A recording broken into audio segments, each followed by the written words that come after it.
You can start. Yeah, no problem at all.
Good morning, everyone.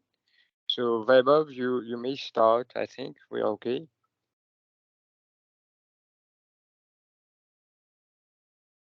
Okay, thank you, Tej. So, good morning, everyone. Welcome to the online training for Microsoft 365 fundamentals. My name is Vaibhav Sharma. Uh, I am working at FRCI from last 1 year, and I am working as a system engineer. And I'm also a Microsoft certified trainer. I will be delivering the training today, and this training will be divided into two parts. The morning session, I will be delivering this training, and in the afternoon session, it will be delivered by my colleague Tej. So, Tej, can you just please quickly introduce yourself, and then I can start with the modules. All right. Thank you, Vaibhav. Good morning, everyone. My name is Tej Pipat. I am a consultant at FRCI for the last 7 years now. I am specialized in Microsoft Cloud, right? Namely Microsoft Azure and Microsoft 365. So welcome, guys. I invite you, if you have any question during the training, please raise your hand or just unmute yourself, and then we can answer your questions. Let's try to make the session as interactive as possible. Today we will be, as Vaibhav mentioned, the training will be in two parts. The morning part will be handled by Vaibhav, and in the afternoon I will complete the training. We will be having two tea breaks and one lunch break. So yeah, let's make most of it today. And welcome and thanks again for your time today. Up to you, Vaibhav. Yeah. Thank you, Tej, for the quick introduction. So, as Tej already mentioned that we'll be having, I will be starting with the module one. So, in total, there are 4 modules. So, the first break that we will take at 11:30. It will be a 15 minutes break, and then the second break we will take at 1 o'clock Mauritian time for 1 hour, and then another tea break will take around 3:30, again for 15 minutes. So this training for Microsoft 365 fundamentals is divided into 4 modules. I'll just share my screen so that we can.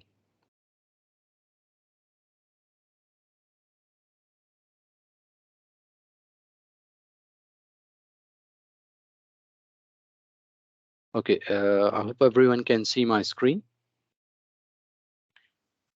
So as Tej already mentioned, if you have any queries, any doubts while we are doing the delivering the training, you can interrupt me in between, and then you can ask your questions. You are free to do so, and I expect from the audience that we get some queries, some questions to make it more interactive, so that everyone can get most of it from today's training session.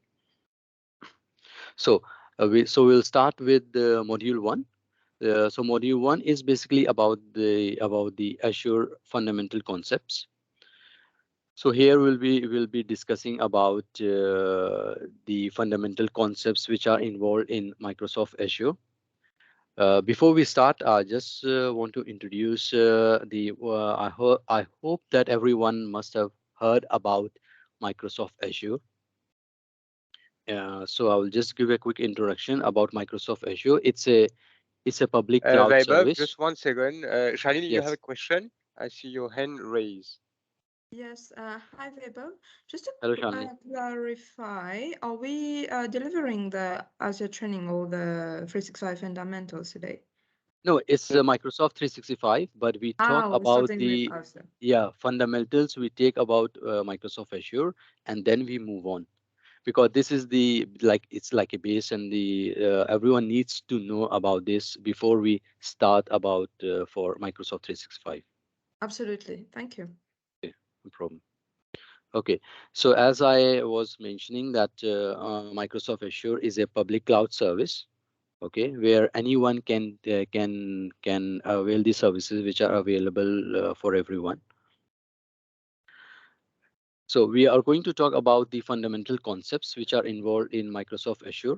And these concepts are common, and it doesn't depend upon which kind of public cloud you are using, whether it can be Microsoft Azure, it can be Google Cloud, or it can be Amazon AWS.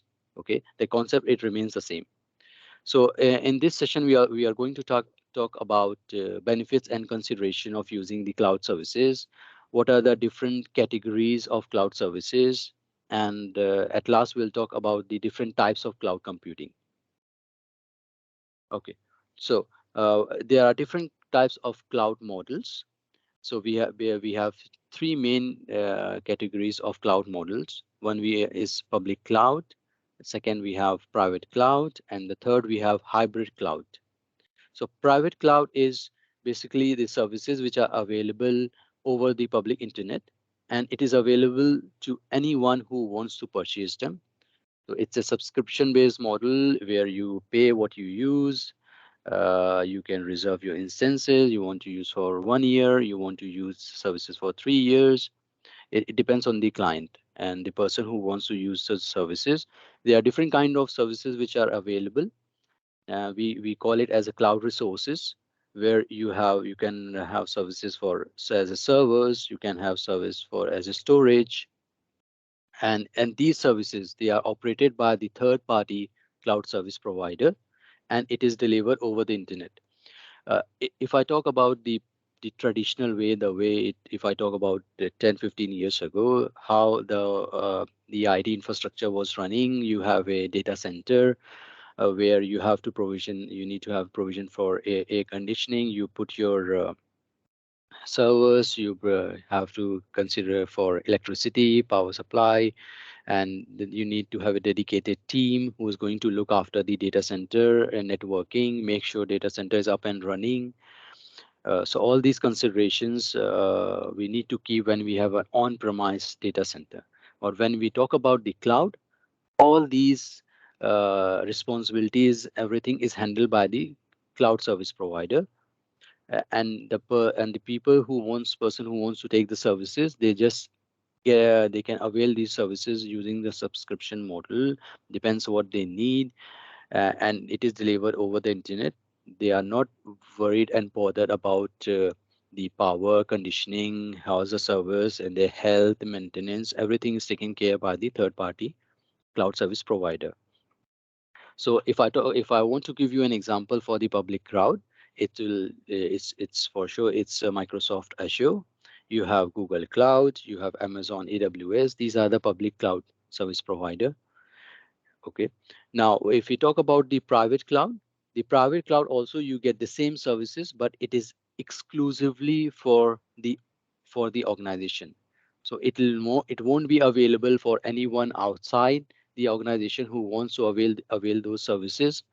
And services are basically, it's almost the same. You can avail the services of servers, storage, and all these things. It is delivered to only to the specific organization who is setting up the cloud. And this private cloud, it can be located in the on-site premise where the organization is running the data center, or it can be hosted by a third party service provider who provide the infrastructure, space, and everything. And then the organization is responsible to keep the private cloud, up and running, maintain, and everything is taken care by the organization. So all these services are exclusively for the organization, for one business or the organization only. Now, if I talk about okay, if I want to give you an example for private cloud, Nutanix is one of the private cloud provider who provides the private cloud for the organization. Now, if I talk about the third category, it's the hybrid cloud. So hybrid cloud is a cloud computing environment which combines both public cloud and the private cloud. So where the organization runs some of the applications, some of the services can be on public cloud, and some services services or applications can be on the private cloud. So it's a mixture of both public cloud and private cloud. Okay.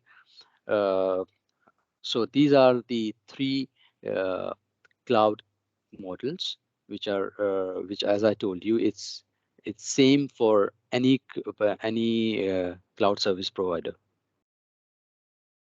Okay. Now we talk about the cloud benefits and considerations. So these yes, Can you just go one slide back, man? I just think I missed something. yes, You made an example of a private cloud provider. I think I yes. missed the name. What was the name you mentioned? It was Nutanix. Nutanix. Okay. Yeah. Cool. Thank you. Okay, here I'll just intervene. One example I can give you is, for example, in Mauritius, our local ISP, right? They also they offer the service of let's call it like a cloud, right? Meaning that they say instead of going to the public cloud, I am offering you servers, storage, and everything, so that you can connect locally instead of having your data center in your on-premises environment. You can have it locally in the country, right? So this also can be considered as a private cloud. Or another example is, let's say that your organization is huge, right? Uh, now each business unit, right, needs to have dedicated servers for them, right? Now, the main office, the head office, will have a huge data center with plenty of servers and a dedicated team to look after these servers.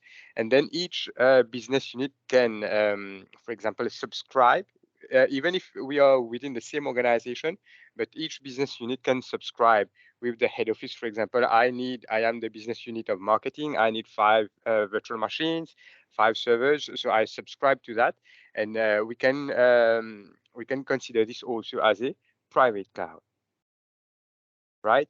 And the hybrid cloud will be where there is a connection between the on-premises or the private cloud with the public cloud. Right. So as Weber mentioned, the concept is the same for Microsoft or non-Microsoft public clouds. I'll let you continue, Weber. Okay. I hope your doubt is clear now. Yes, Okay. thank you. Yeah. Okay. So we were talking about the different cloud computing advantages, and these advantages is so it's valid for all the cloud service provider, as we already mentioned. So there are different there are different cloud computing advantages that you get when you're using the cloud service provider.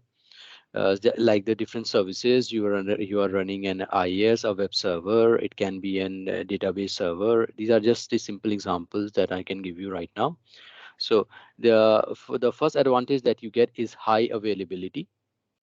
Okay, high availability. What here it means that you are running, and for example, you are running an e-commerce uh, a business where you have a website where people can log in and can do purchase. If I give you a real time example like Amazon or eBay, okay, they are running you log in on the website, you select your products, you do the purchasing and everything. It can be a case where the front end server who is showing you all the products and everything, it went down due to some issues. So there is always a high availability. If one of these server it goes down, the other server will take over the services. So at any point of time you will not have a issue where your services are not running, it's not available due to some issues. So this is what it means by high availability. Okay, and this concept it goes for any service you have. It can be it can be a website, can be a database, xyz. It is applicable on all the different services which are available on cloud. Second is the scalability. What scalability here? It means that suppose you have started an organization, and it's a small organization where you have only few users who are connecting to your website, and a few years down the line you notice that you are getting a lot of customers, and your business is growing. So you need more and more people are logging on your website to do shopping and everything. So so when it tells about the scalability, you need more resources, you need more servers for handle the load of your customers. So you can scale it the way you want. So today, if you have one server and after 6 months you need two more servers to sustain the load coming from your customers, you can scale it easily. So there is not an issue that you can't scale it. It's quite simple to scale on the when you are using the cloud service provider. Same case is for elasticity as well. You have the elasticity where you can have more and more servers involved. You want to give more resources. You can scale up. You can also scale down. Suppose due to some issues you want to scale down your business. This also is possible. Then you have agility. You have geo distribution and disaster recovery. So if these are all the features, if I talk about the geo distribution, it is also the same where you are running the business all over the globe in different countries. This is also possible to do it. You have servers running, like you are doing your business in South Africa, you have some service running here. You have a business in Europe, you can some servers running over there. So you have the services, have services for your single business all over the world. It doesn't depend on which country or which part of the world you want to run. So you can have same services available on the cloud service. Even for disaster recovery, in case if there is a disaster, natural disaster occurred in your country, and flood or there's earthquake or something, so same thing, your services, if you are running at a location A where you had a disaster, you can run the same servers, it can be replicated and moved to another location so that your business won't get disturbed. If the users are trying to access, still the services will be available. Now, so these are the main cloud computing advantages that you get. And these are very important factors for any organization if they are giving services to the public or clients. So all these factors should be considered while choosing your cloud service provider. Now there are two types of capital expense models for expense model. One is the capital expenses, and the other one is the operating expenses. So, what do you mean by capital expenditure? So, a capex model is the model where you have to to explain this, I can give you an example. Suppose you have set up a business and you want to set up a data center where you are going to give services. If I take the same example of e-commerce, you want to set up a business where customers will be logging to your website, doing shopping and selecting the products and everything. And for to start up this business, you need a data center, you need a physical infrastructure, you need a servers. So all for to set up this, you need to do an investment. You need to have a proper data center space, you need to cater for cooling, electricity, you need to have a specialized people who can handle your data center. You need to have proper maintenance, buying and everything. To set up this, you need an expenditure which you need to do, and it will be an upfront that in order to avail these services, you need to pay an upfront spend money on the physical infrastructure. And this money, it will be deducted upfront because you need to pay in when you are going to set up your infrastructure, and then you deduct this money over the time. Suppose you have invested, for example, $10,000 for your spending of this infrastructure, and this infrastructure, then you will deduct it over the time. So suppose if you take in the next 5 years, so then you deduct this $10,000 over the next 5 years. Okay, so this is capital expenditure. Now, if I talk about the second operating expense, it's the operational expenditure. This is the expenditure which you do, and in this expenditure, there is no upfront spending of money, because if you want to run the same business, same website of the e-commerce, you want to run it on Microsoft Azure. Okay, so you don't need to set up an infrastructure because Microsoft Azure has already did needful for setting up the infrastructure. You just need to avail the services that you need. Suppose you need a website service, you need to set up a web server. So this service, you can avail it on the subscription model.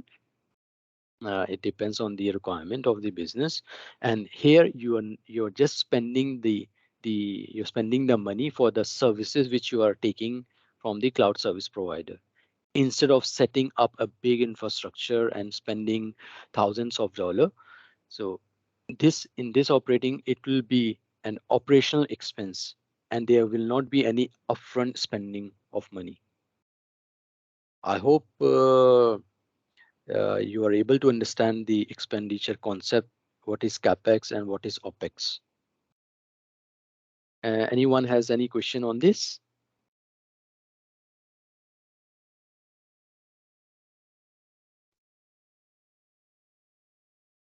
Okay, so let's move on to the next slide.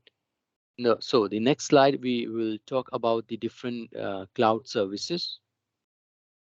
So there are different. There are basically three main cloud service model. You have IaaS, you have PaaS, and then you have SaaS. What IaaS is the the full form is infrastructure as a service.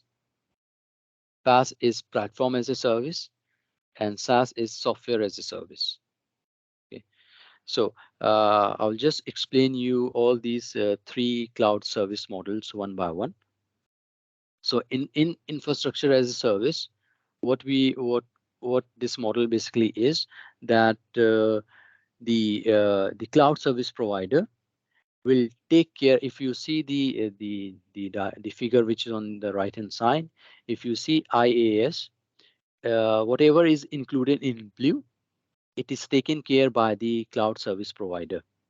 So the cloud service provider is, if I talk about IaaS, it is responsible for the data center, physical plant for the building. Is also responsible for the firewall, security, networking, and also for the servers and storage. Okay, if I want to run a web server, what I can do, I can ask for the as a cloud resource of setting up a Azure virtual machine, where I will be selecting my operating system which I want to run, whether it's a Windows operating system or a Linux operating system, and I will select how much storage I need, how much compute resources I need. It depends on the customer, and he is going to be responsible for maintaining the virtual machine, setting up the operating system, say, installing the applications. Okay, so it will all be that part will be responsible. It will be handled by the client, by the customer, and server, storage, networking, firewall, physical data center, everything with this will be handled by the cloud service provider. Now, if I talk about the advantages, so as you can see in this specific model, there is no capex is involved, because I'm just going to pay for my server what I need, and I'm going to install the operating system. I install the application. I provide the services to my clients. So no capex is involved. It's only the opex, which is an operating expense which will be involved. And rest of the features, the advantages that I mentioned in my previous slide, it's again is the same. You get high availability. You get the management console where you can see how your servers is running in terms of health. You can see the networking, and the model will be the consumption based model. So what I'm going to pay for what I'm going to use. Okay, today if I'm running a one server, or for specific resources, I'm going to pay only for my server which I'm running and to my cloud service provider. And you get the same benefits of the cloud benefits. You get the flexibility, high availability, you can get disaster recovery. So same advantages are applicable on this cloud service model, which is infrastructure as a service. Now, if I talk about the platform as a service, if you see this, the same figure which is mentioned by red, there are many things which are covered by the cloud service provider.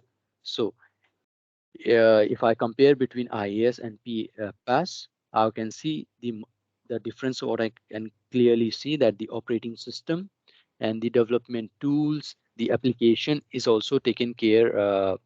Development tools is taken care by the cloud service provider.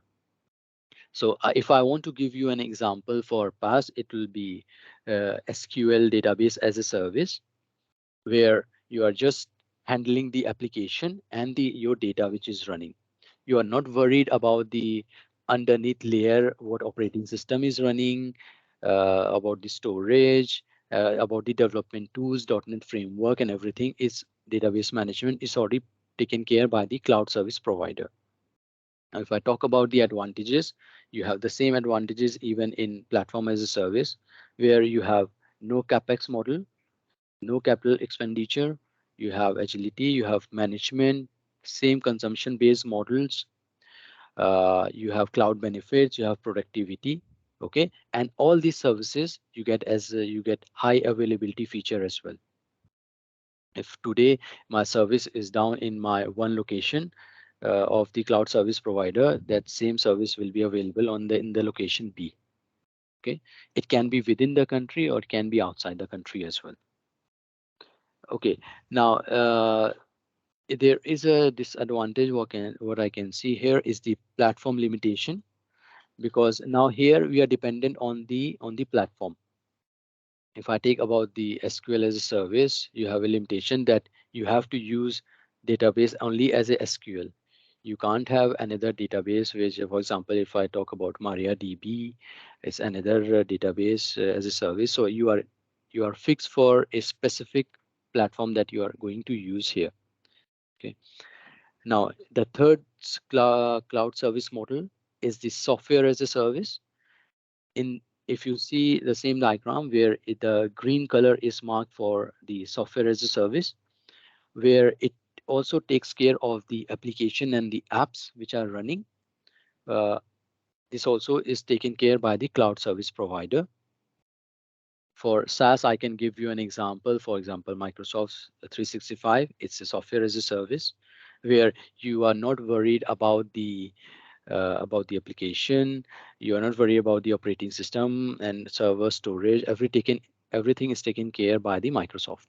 You are only responsible for your data and how you are accessing your data. That's all. So here the same advantages also applies for SaaS, where you have no capex model, expenditure, flexibility. You have a pay as you go pricing model. You pay for what you use. Disadvantage will be a software limitation, where you are restricted to use only the software which is provided by the cloud service provider. You can't use any other software. Okay. Is there someone has any doubt, any query on this cloud service model?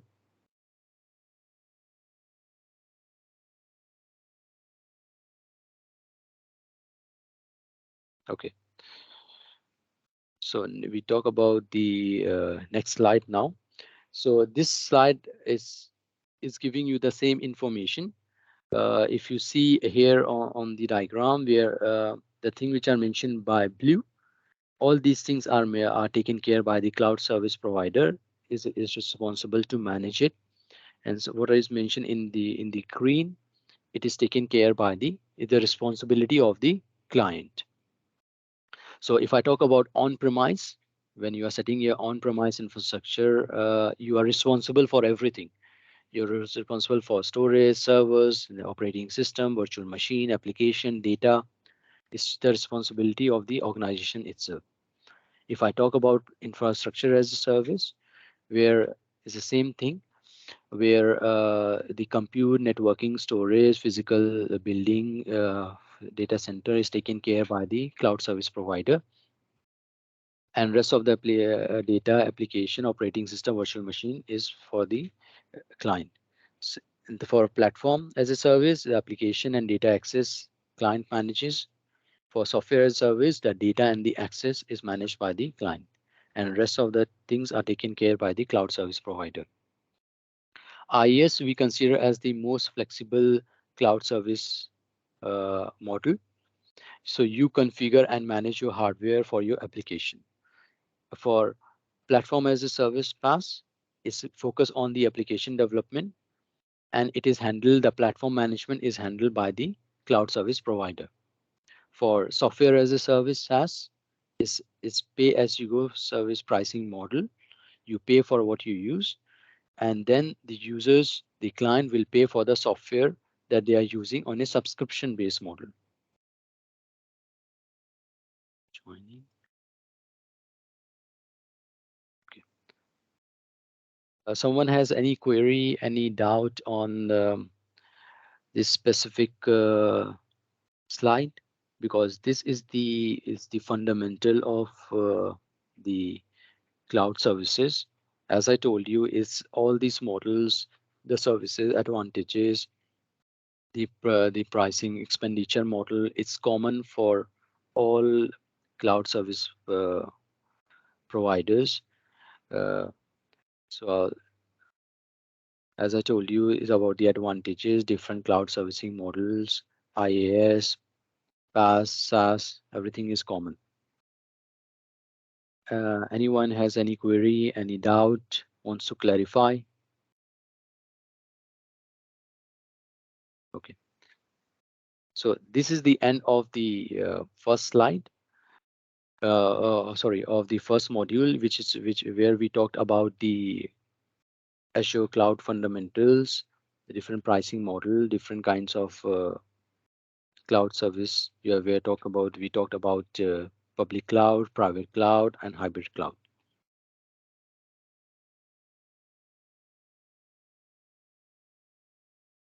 Okay, so for the module 2, we are going to talk about the Microsoft 365 core services and the concepts. So because even the Microsoft 365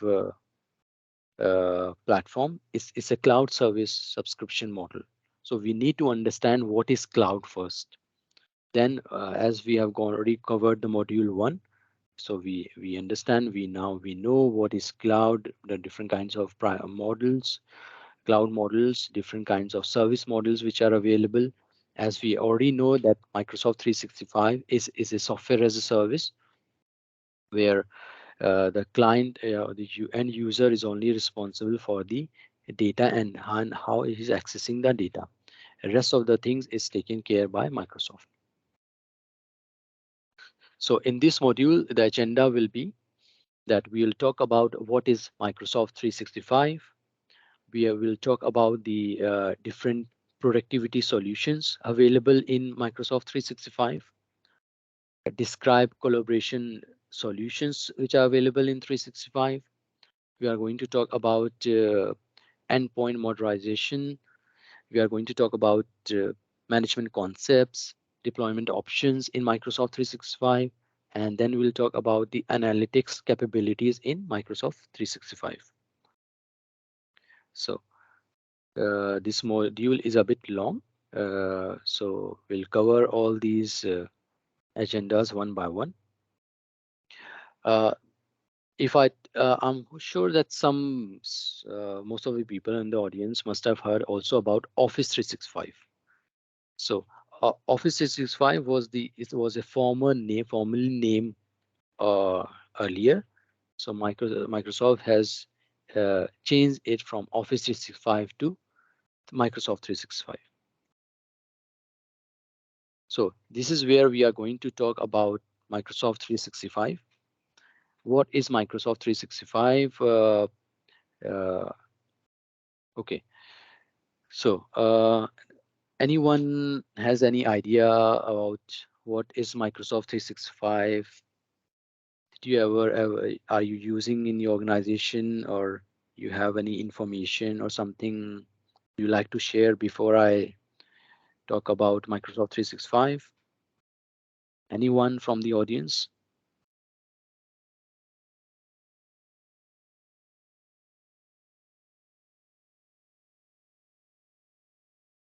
Okay, no problem. So we are going to talk about Microsoft 365. As I told you, Microsoft 365 is a cloud service model provided by Microsoft, where it is providing a cloud service which are based on different it's a subscription model, where we talk about the email and collaboration tools. You have Microsoft Office applications, Word, PowerPoint, Excel, and you have many more other productivity applications which are available in Microsoft 365. We are going to talk about all these other applications which are available. So, so when we talk about Microsoft 365, we talk about the productivity. We talk about the productivity, how the productivity of the organization it increases rapidly when we talk about Office 365. So there are different ways which we tell that to drive the productivity in the cloud, how it drives. So Microsoft 365, we tell it's more productive because it is productive. Why? It's more productive because it can be accessed from anywhere with Microsoft 365. For example, if I talk about the email platform, you are available and you can access it from anywhere in the world. You have the applications on your mobile. You have Microsoft Teams. As you know, we are already using Microsoft Teams right now to for our training. We're delivering online training where people can join and we can uh, share the slides. You know, you can be productive or share online applications and everything. So we tell it's more productivity because you have access to the applications from wherever you are going.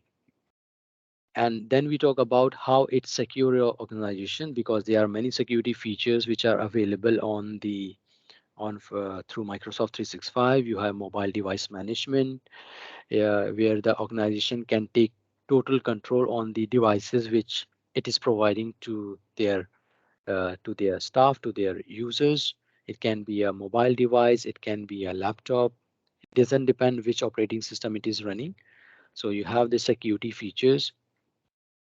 uh, you can uh, you can also allow users to access the email and collaboration platform only from specific location. You can restrict the user so that no one can outside can log in from different locations.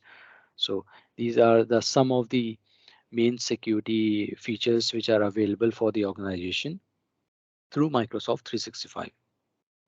And it's a very cost effective solutions which are available with Microsoft 365, because everything you get in a single, when you are subscribed to this model, to the services, you get everything with the subscription. You get access to your emails, you get access to your office applications, Word, PowerPoint, Excel. You get access to your other tools, like you have Teams, you have other application, for example Planner, you have Microsoft To Do. You also have a productivity tool called Yammer. Yammer is basically, we will talk about Yammer in the next few slide after next few slides.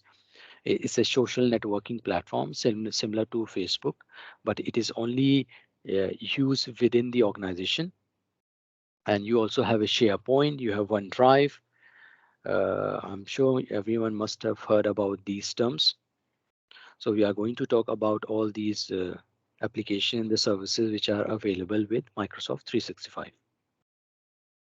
So this is where we call that Microsoft 365. It enables a hybrid and a flexible work strategies, where where you can use the services from wherever you are. You can be in office, you can be working from a remote location. You are flexible to work whenever you want, whatever time you are in. So Microsoft Basic 365, it helps your organization to meet the need of the end users or the workers.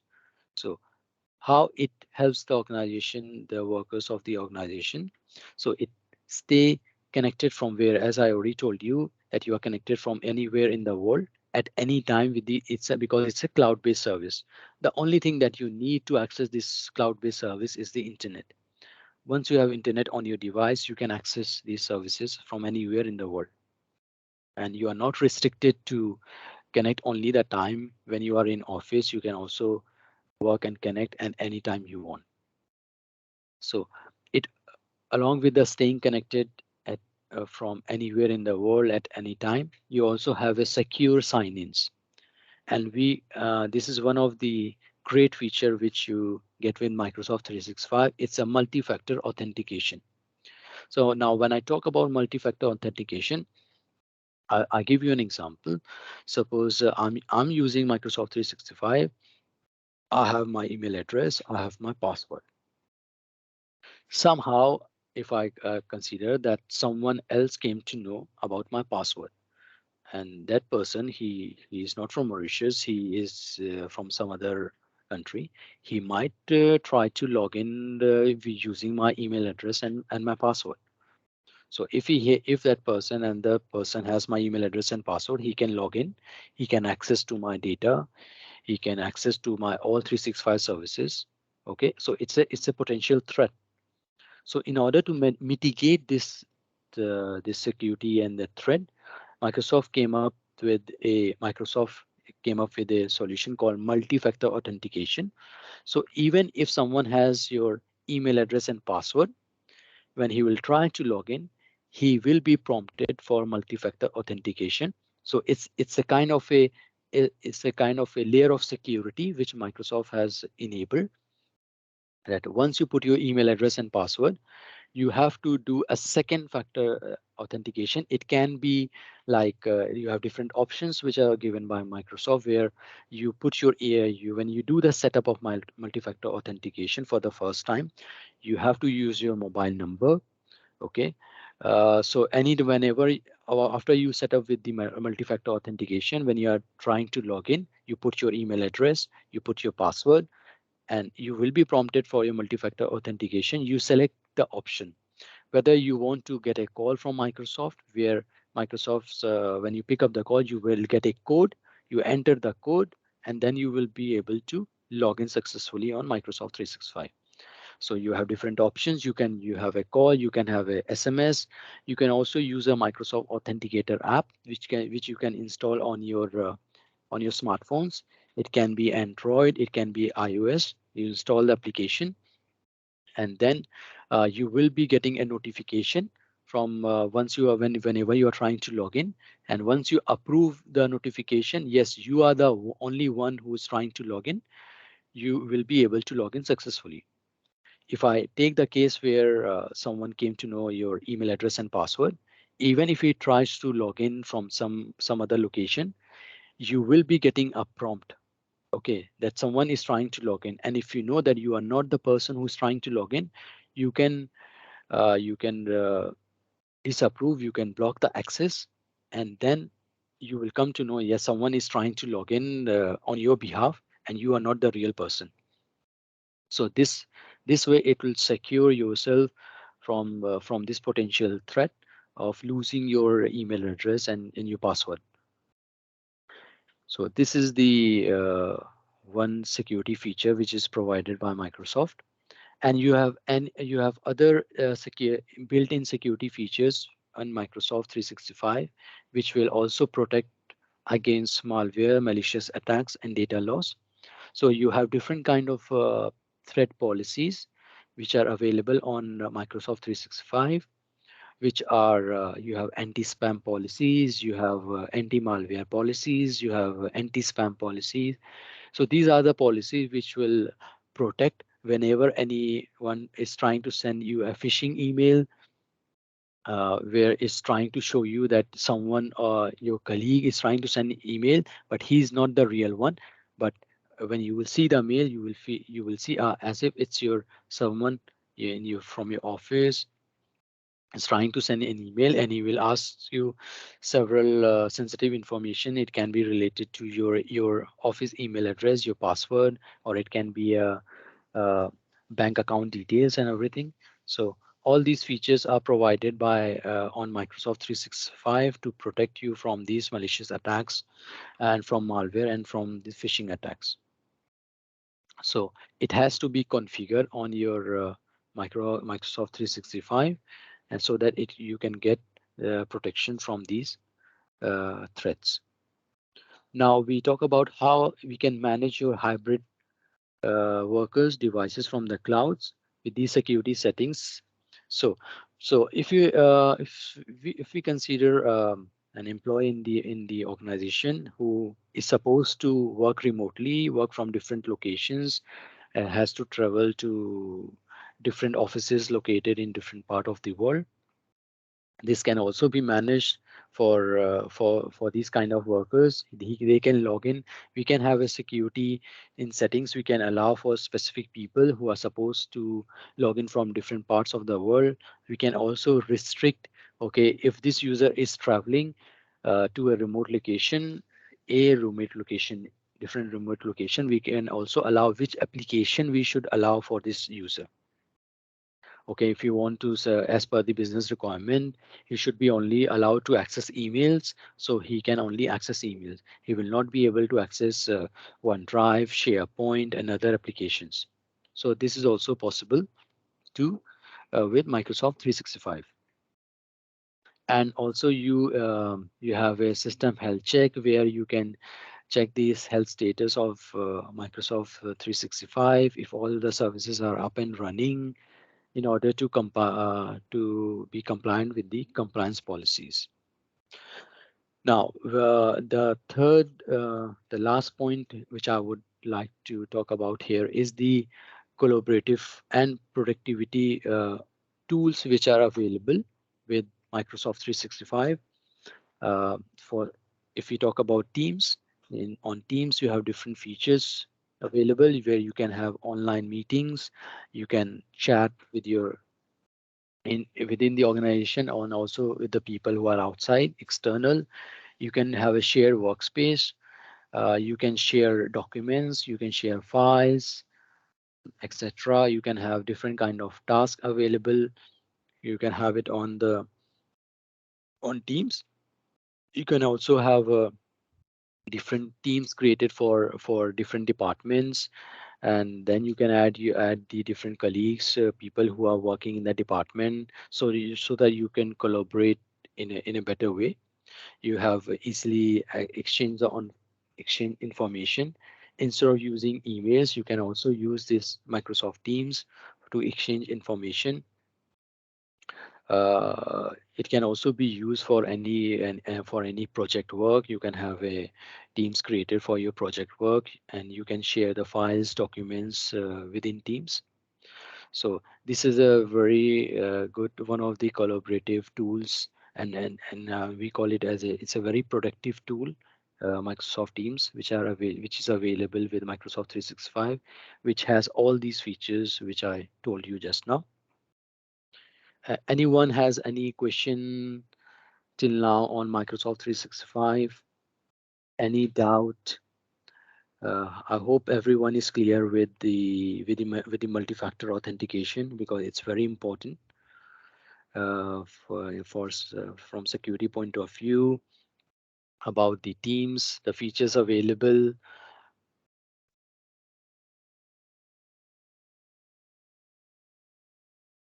Okay, okay. We move on to the next slide.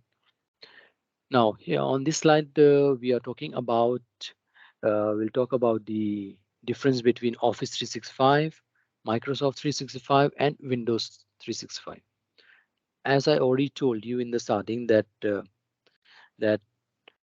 the former name of Microsoft 365 was Office 365, and Microsoft has revamped the name from Office 365 to Microsoft 365, because when the name was changed from Office 365 from Office 365 to Microsoft 365, there were a lot of evolving productivity tools, online suites which are available to bring the employees within the organization to be more productive and to be ever up to date with all the cloud services, because time to time you get a lot of updates on the services, new features being added on different collaborative tools, on SharePoint, on OneDrive. So OneDrive is basically one of the collaboration tool which you get where you can have save your documents, you can share the documents with people within the organization, also with the people external outside.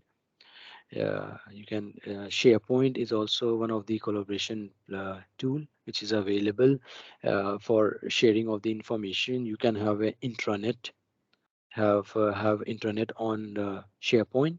Intranet is basically an internet portal, intranet, which works within the organization for sharing of information with the employees, with the staff. And you can have different applications running only within the organization, only for the staff. And you can also have a document management system running on SharePoint, where you can sharing of documents, giving access to document to specific people, depend on the business requirement. So these are uh, I can tell it's a main collaboration tools which are available on Microsoft 365. So we tell that Microsoft 365 is a superset of Office 365 because it includes everything what you know in Office 365 plus also the other collaboration tools which are also available. As I told you about Project Planner, you have Microsoft Forms, all these collaboration tools which are available on Microsoft 365. Now we talk about we'll talk about Windows 365. So Windows 365 is a subscription service for the organization where we create and run the PCs remotely. So now if I talk about the normal traditional way, we get machines, we get laptops, different devices from the organization where we are working. Okay, and this device we use it to for our work purpose, for our purpose to do daily day-to-day tasks. In Microsoft 365, they have allowed, they have given the subscription service where you create and run the PCs remotely. So that means the PCs to which you will connect, it will be running somewhere in the Microsoft cloud location. You can also select where you want to run this PC. It can be within your, if you have the Microsoft Azure service available within your country, you can have the PC running over there. You can also run in any part of the world, and then you connect to this PC, and from that PC you can run any application. You can have access to your mails, Teams. So what advantage you are getting today if you are going from one remote location, from your daily your location or where you are supposed to work, you are going to some other remote location, and from there you need to access your applications, your data. And in case if you don't have your device, so you can, and you don't need to have your laptop to be with you, because all the data and your application and everything will you can access from that PC which is running remotely. So you just connect to your PC, and this connectivity can be, it's you just need another thin small client where it's a browser base. You go on any of the internet browser, you access the URL, and then you can launch your PC remotely. And then once you are connected to your PC, you run all your applications. It can be your Outlook, it can be your Teams, it can be SharePoint, OneDrive, you access your mails. So once you are connected, you will be, it will be considered as if you are in the office and you have access to all your data and applications. So this is Microsoft 365. So as I told you, this is also a subscription service. So you have different categories in in Windows 365, where what kind of machines you want to run. So there are different considerations that you have to do it. It depends on your requirement. Anyone has any question on this slide? Yeah, Shama. So, Yes. what would be the difference then between Microsoft 365, Windows Yes. 365, and Windows 10 or Windows 11? Okay. So when we talk about Windows 365, so when we tell you are connecting to a PC remotely, so that PC will be running a Windows OS, for example, Windows 11. So, so that PC is not running physically on your machine where you are. It is running on the cloud, and but it's just that you will get the access to your PC, And as I told you, whatever security features you have, you are the only one who will have access to that PC. So you have access to your applications. So it once you are connected, it will be as if you are running this PC, all the applications and is running on your device itself. But logically, it is not running on your device. It's running on a PC, which is running in one of the location on the Microsoft Azure cloud. So this is Windows 365. Okay, so Windows 365 is basically a PC. You can consider as a PC. You can consider it as a laptop. Okay, where you have your operating system. Okay, you whenever you want to do a restart, you can do a restart. You want to install any application tomorrow, you need to have you want Adobe, for example, you need Adobe PDF reader. You can install the application the way you install it on your laptop or the PC. Same thing, you do it on the Windows 365. Now when we talk about Microsoft 365, as I already told you that the former name of Microsoft 365 was Office 365. So the name has been changed from Office 365 to Microsoft 365. So that Microsoft can provide the services which are available, which was available on Microsoft 365, on Office 365, where you have access to Outlook, you have Microsoft applications, Word, PowerPoint, Excel, uh, all these applications. Plus in Microsoft 365, you get more applications. For example, you have Microsoft To Do, Yammer, you have Microsoft Forms. We'll do a quick overview on all these collaborations tool because we won't be able to do it in detail, but I will give you an overview of these collaboration tools which are available. As we talked about Microsoft Teams, we talked about SharePoint, OneDrive. Forms is basically you are designing a form for example, if I talk about, give you an example where you want to get the feedback for the training. Okay, for the training that you attended, you can create a form where you can have different questions. Okay, how was the training delivery? How was the content of the training? You make these questions and then you put the answers. These answers can be a multiple choice, for example, or in a drop down. You select the drop down box and then you select the correct option what you think so. And once the user fill all these answers, the questionnaires, they submit these all these the answers of all the employees. It will go to the person who has access, and from there he will check the result of the feedback of the training, for example, that you attended. Okay, So Weber, I will add some more information, yes. right? So basically, as Weber said previously, Microsoft, I mean, when Microsoft developed Office 365, their cloud, right, there was only one package which Microsoft was offering. So it was Office 365, right? So Office 365 basically was the suite that we all know, that is Word, Excel, Outlook, Exchange Online, SharePoint Online, OneDrive, etc.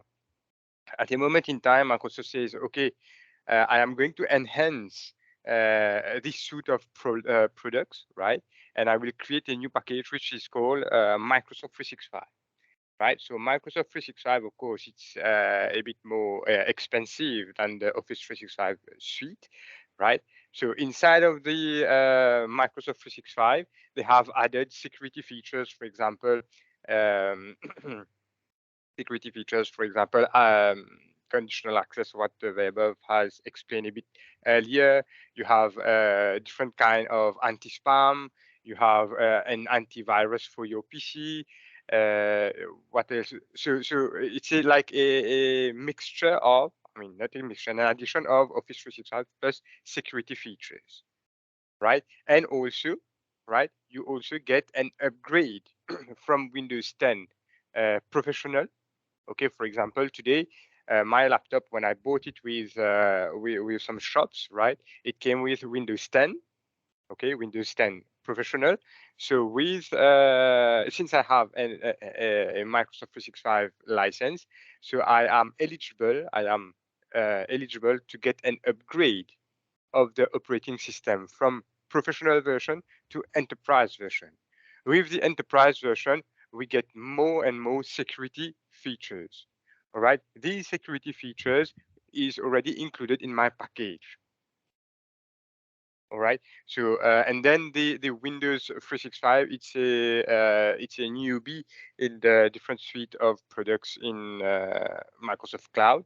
So basically, let's say you want to use your you have a requirement to use your PC, right, or your machines, but for example, let me take an example. You are in an industry like a manufacturing industry, right? People work 24/7, okay, and there are shift system, right? Each user needs to have their own desktop and own application, etc. So instead of providing different hardwares to different users, right, we can subscribe to Windows 365, right? And then we can just provide one terminal, one physical hardware where they log in, right? They open the browser and they access their Windows 365, that is their Windows client, which runs in Microsoft Cloud. And on that client, you can install all your applications, and it's basically just your Windows PC, but it is located in Microsoft Azure. The main advantage for this is you always get the latest version of the operating system, right? You don't pay for it. And since it is a, let's call it like this, it is a virtual machine, there is no aging of hardware, right? So if I am using the Windows 365 for 100 users, I can, and the 100 users work on a shift system.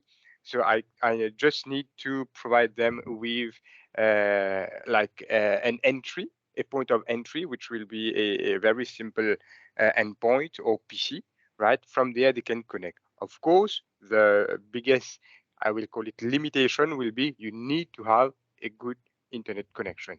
If you don't have a good internet connection, the accessing the PC itself will be slow, right? And if ever you don't have internet connection, right, the users won't be able to access their environment. Thank you. Yeah, I Thank you. hope your doubt is clear now. Yes, thank you. Okay, someone is joining the meeting.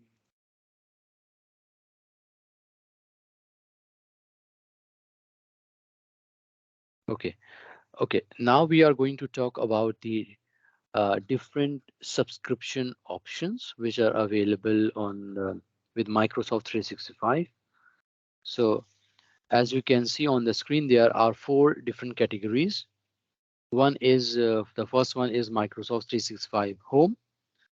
So this is basically for the home users who want to have access, access to their mails, and this is basically used for their personal and their family life, and they want to have productivity benefits. So in this, you get only the basic features. You get access to your mails, you have Word, Excel, basic applications that most of the people they use, which they are supposed to use when they are at home. So it's for their person and their family life.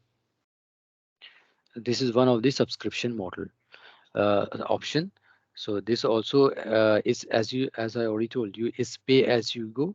So you get subscribed to this. There's a monthly cost which is involved, which is per user basis. So you pay for how many users they want to use. Another second one is the Microsoft 365 Education.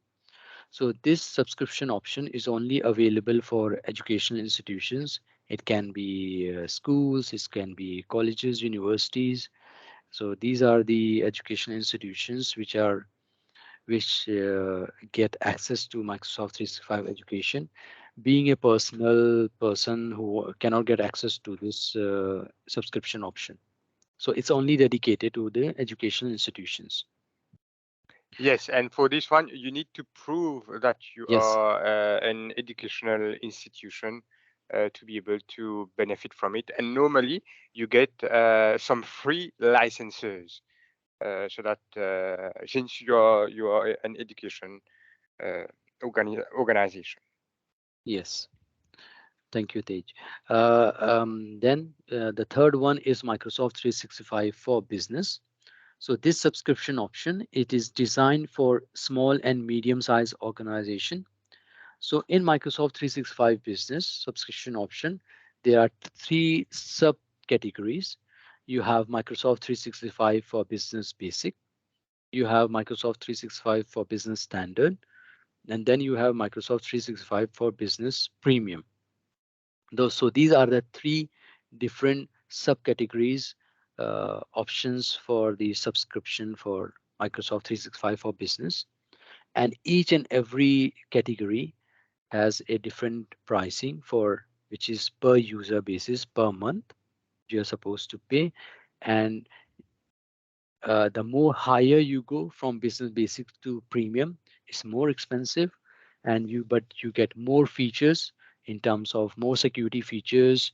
You get more access to different kind of more apps, which I talked about. You have access to forms, you have access to Microsoft Planner, Microsoft Projects. So, but there is a restriction in this subscription model that one organization can have a maximum of 300 licenses. So what I mean by maximum 300 licenses is means suppose there's an organization A, and that organization has for example 600 employees. Okay. And according to their organization, the requirement is for that they need to give access to all 600 employees. And so they can't purchase 600 business basic licenses. So you can have maximum 300 licenses for business basic, 300 licenses for business standard, and 300 licenses for Microsoft 365 for business premium.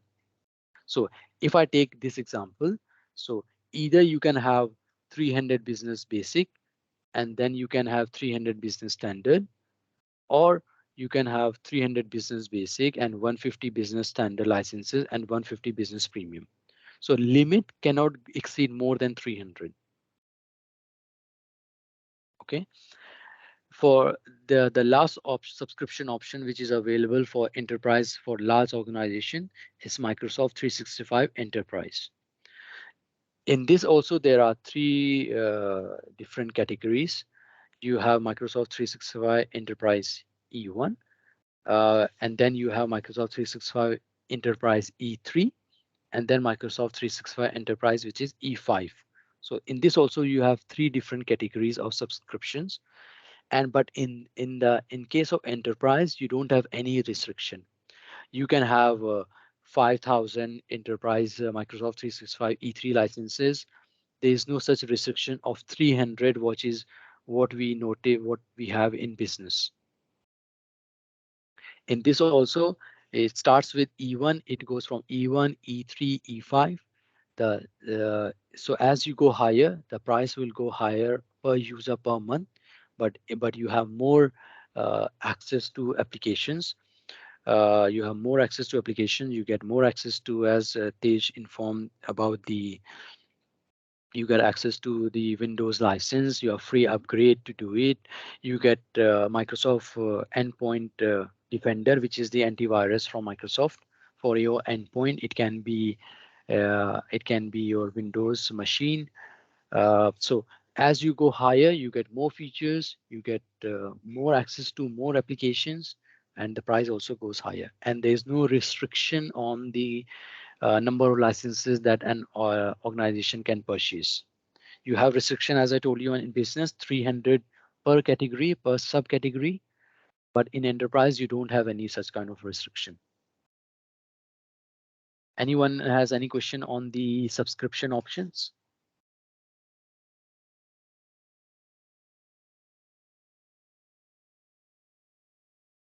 Okay, No problem. Okay, so we are good to go. We go move on to the next slide. So next slide, we will talk about the productivity solutions which are available in Microsoft 365. In the previous few slides, I talked to you about different Microsoft 365 apps, collaboration tools, and applications which are available, which can increase the productivity of the organization, because the employees, they use these tools for to have a better productivity. They can work from anywhere they want, from different locations. They can work at any point, any time they want. So we are going to talk about the different core tools which are available in Microsoft 365 and how it can increase the productivity. We'll talk about the Microsoft 365 apps which help to people, to do compared to their business requirement, to have a challenging business requirements, contents, to have applications you can have in real time, and how the capabilities of Microsoft 365 can help in the work management tools, which can optimize the operation of the organization. And then at last, we will talk about the email and calendaring features which are available in Microsoft 365. So we'll talk about all these topics one by one. So so we'll see here how when we talk about Microsoft 365, how the core productivity tools, we are going to talk about the core productivity tools in Microsoft 365 and how it can help the organization for increasing the productivity. So we are going to talk about the different benefits of using the different core productivity tools which are available in Microsoft 365. The first one is collaborate from anywhere.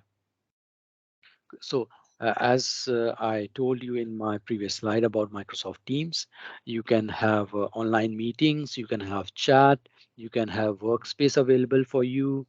You can have sharing of information with the people within the organization and also the outside organization. Microsoft Teams can also be used as a telephony, where you can make calls, you can receive calls. This also is possible. So this is one of the most and important productivity core productivity tools available in Microsoft 365. As we already know, in last few years, as we have seen the how the COVID-19 took over from all over the world, and how people were not allowed to go to office for work. This is where Microsoft Teams help all the organizations for users to work from home. They were able to collaborate with each other. They were able to do their daily tasks using Microsoft Teams. They were able to have online teams, meeting, chats. Everything was possible even when people were working from home. Next, we will talk about the create contents in real time. So on Microsoft 365, when we talk about Microsoft 365 apps, we have Word, PowerPoint, Excel, all these apps which are available. These are called the Office apps. But as we are, Microsoft has changed the name. It has changed from Office 365 apps to Microsoft 365 apps. So you get a real-time access. You can create contents. You can have your data. You can have reports. All these apps can be used in real time for giving the have the better productivity for the organization. Then we'll talk about OneDrive. OneDrive is a file sharing experience where you can store your documents, your files, and these files will be stored on the cloud of Microsoft Azure. But the service what is available is called OneDrive, and then you can share these files within the organization, and you can also share the files which are the people who are external outside the organization. You have SharePoint. In SharePoint, we engage and inform our organization. as I already told you about Share, the two main advantages that we get from SharePoint. The first one is the internet. You can have an intranet portal for your organization where you can have provide information to your employees about the updates happening in the organization. You can have a small applications which is can be used within the organization. You can have the links. You can have a document management system where you can have all documents for the different department, different BUs. Uh, you can have sharing information, share the information documents. You can have restricted, or you can have a restriction as well. Okay, the documents related to finance should not be, no one can access to the documents in the finance folder. So all these kind of restrictions is possible with SharePoint. Then you have stay connected. The Outlook is the core app productivity app, which is for email and sharing of calendar, for email conversation, exchange of emails. So with this, you stay connected. You can have sharing information. It can be used. Outlook can be used on your PC. It can be on your phone. It doesn't depend which operating system. It can be Windows. It can be Mac. In smartphones, it can also be installed, and you can have access to your mails and calendar, whether it's you have a smartphone, whether it's your Android smartphone or your iOS. Everything, Outlook is available everywhere, so that you are always connected. Then you can we tell that when you use Outlook, which is the exchange online, you can have a business class email and calendar. So you can have your meetings. One person wants to schedule a meeting with another person within the organization. He can check your calendar whether if you are available or not for a specific meeting. Okay, you can share your information via email.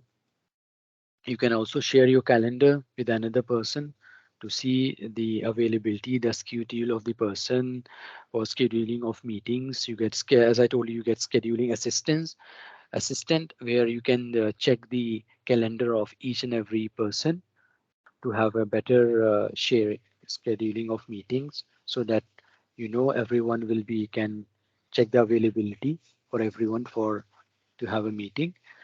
This can be done. Then you have a planner. So basically planner we use to organize the task. So if you want to have a different task which are available, for example, if I want to do the planning for myself for the coming week, I can use my planner, and I can have a day-to-day tasks which are available for my task. For any for it can be for your project work also. If I am responsible to perform specific tasks, you can organize your task in the planner. So all these things is a cloud service. To access the planner, you also need, for all these services you need access to internet, and also the subscription in which you are. You Not all subscription options you have access to planner. Only it depends on the plan you have. It will have, then from there you will come to know, okay, if I'm using business Microsoft 365 Business Premium, we need to check if planner is one of the cloud service app which is available or not with this subscription option. And then you have another productivity tool called project. This is the project where you can track the progress of the project, where the project is in the implementation phase, or it's in the testing phase, or it's in the testing phase. You can have different for your project. You can have a different task involved in the implementation. You can track the progress of your project, how many tasks has been completed, what is the percentage completion of the project. So it helps you for the better project management. Then you have bookings. Booking is also one of the core productivity tool, which is it's a cloud service app which is available, which where you can have an automated process to do the bookings. This booking can be, you want to do the bookings, for example, you want to have a service where you want to do the booking of meals. for your employees. So the employees can use this tool for the booking of the meals, what options they have, what they want to select. It's an automated way process which runs behind bookings to complete your task automatically on the basis of the input given by the user. Then you have the last core productivity tools called To Do. So this is what it does. It basically it manages your to-do list. Uh, Suppose you have a different task which you want to make sure you want to write it down and make sure that you are following these repetitive tasks or to-do list that you need to do it every day for your daily work purpose. You can use this tool where you can manage and list down all your tasks. So these are the core productivity tools which are available in Microsoft. So in Microsoft 365, which can increase the productivity of the organization. So by providing all these cloud service applications to the employees, and all these apps, time to time, they get updated with new features which Microsoft introduce from time to time, and all these applications it gets updated automatically.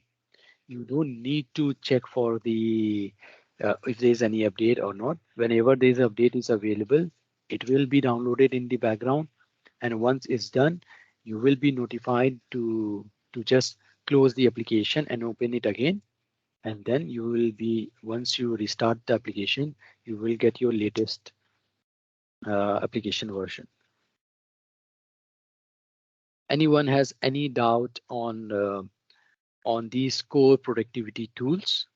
Because these tools are very important when we talk about Microsoft 365, because these are being used by each and every employees in the organization to have better productivity and to have better, you can say, managing your task uh, in real time.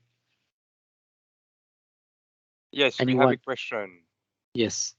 Yeah, I was having a question on the project.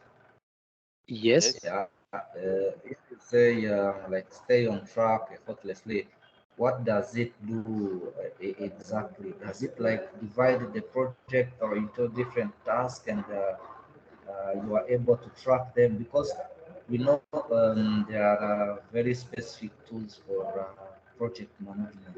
So is it working the same way or it's a different thing?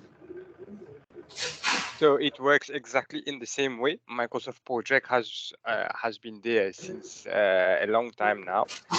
So it is a project management tool where you come and you enter, create a project, right? And then you put all your tasks Yes. and subtasks, who is responsible for each task, start date, end date. Yes. If there is, there are many fields that you get in project. For example, I myself use my project. So I use Yes. the task name, end date, start date, the responsibility of the task. And nowadays, because of Yes. COVID, we will specify whether it is on site Yeah. or remote. And then once you're done, once you start, and the percentage completed, right? So once you start filling Okay. the task, completing the task, automatically the percentage will increase, meaning that you are finishing your project. Now, if you're not on time, normally it will highlight you. It will say, okay, you are being delayed. You said you will finish this task, task number one by today, and we are already 2 days. I mean, you had to finish it yesterday. We are and we are today. The task has not been completed. So it's like basically it's like the project management tool that you use. Maybe with some non-Microsoft tool, you get maybe some more features, but with the Microsoft tools, it does the job. It does the job. Okay. The last thing that I wanted to ask is Are you able also to pull out like a report from it? Does it have like a feature to have a report?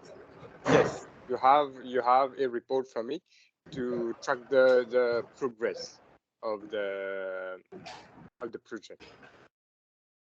Okay. All right. Thank you. Um, w- Yes. where would one find when you look at manage your to-do list? Where would one find to check if you have got access to it? Maybe not sure if it's part of your email, like with your tasks and those. Maybe if you can maybe just give me some guidance on that, please.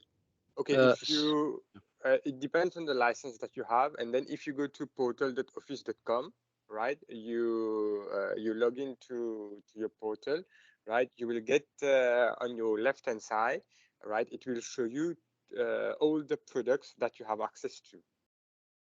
Okay, and this is where you can determine whether you have access to Microsoft To Do or not.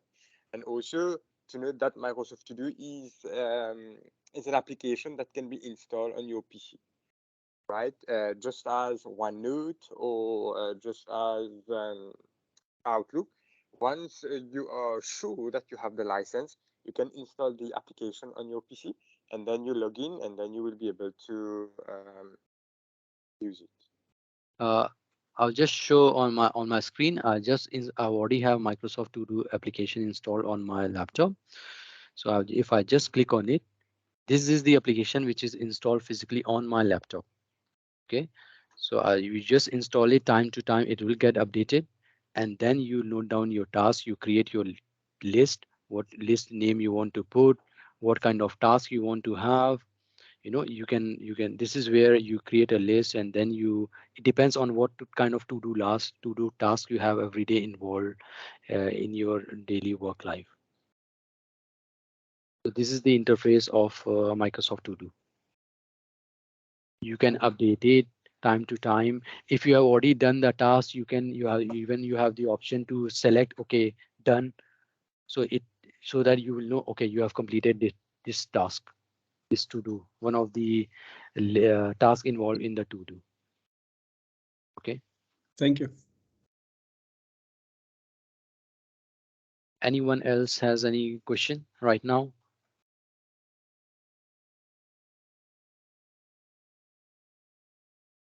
Okay, so right now I can see it's 11:30. We can take a break of 15 minutes, and then we will start from the next slide at 11:45.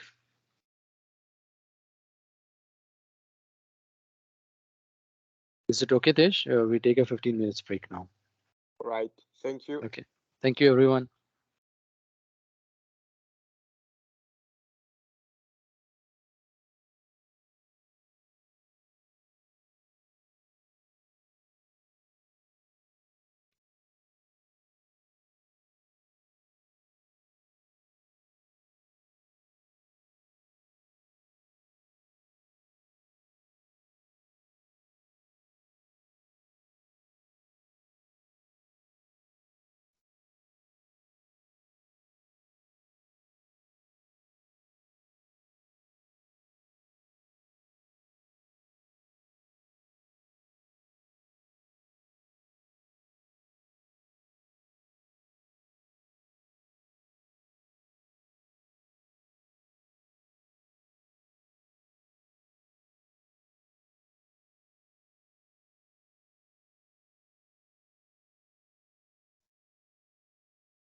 So we'll start now.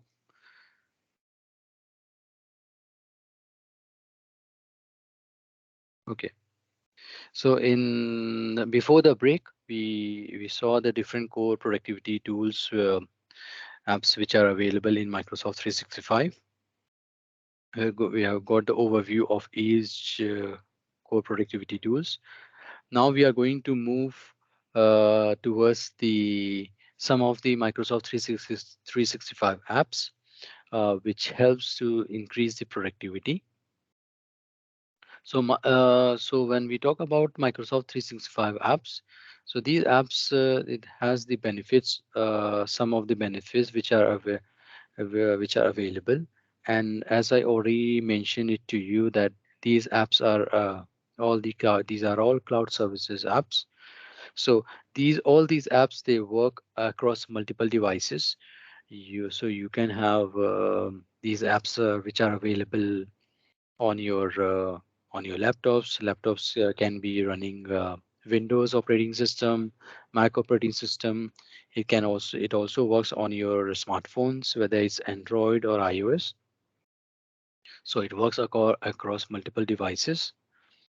Work with apps that are always up to date. So what it means that all these apps, as I already told you in my previous slides, that all these applications, they get time to time and different updates. These updates we can comes with different new features. It can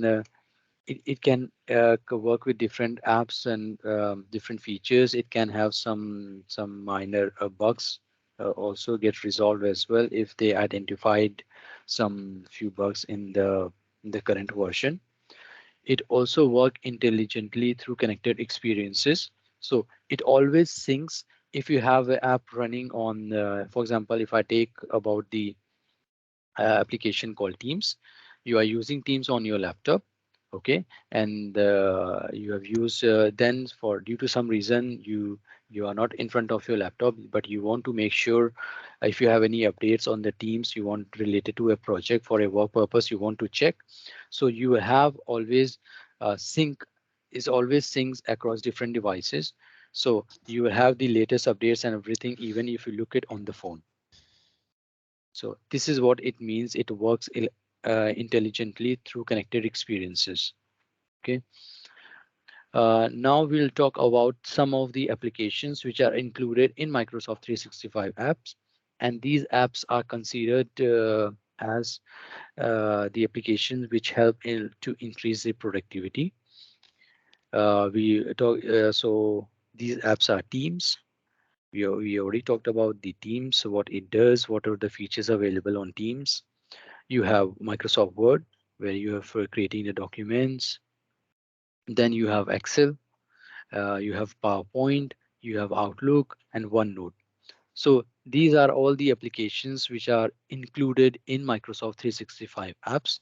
Uh, and it depends on the also on the subscription model, but these apps are included in all the subscription models which are available on Microsoft 365 apps. And I'm sure everyone is familiar with all these apps because these are the basic apps which are used in day-to-day work nowadays. So anyone has any doubt on this specific slide? Okay. So now we move on to the some work management tools. So there are few applications. Yeah.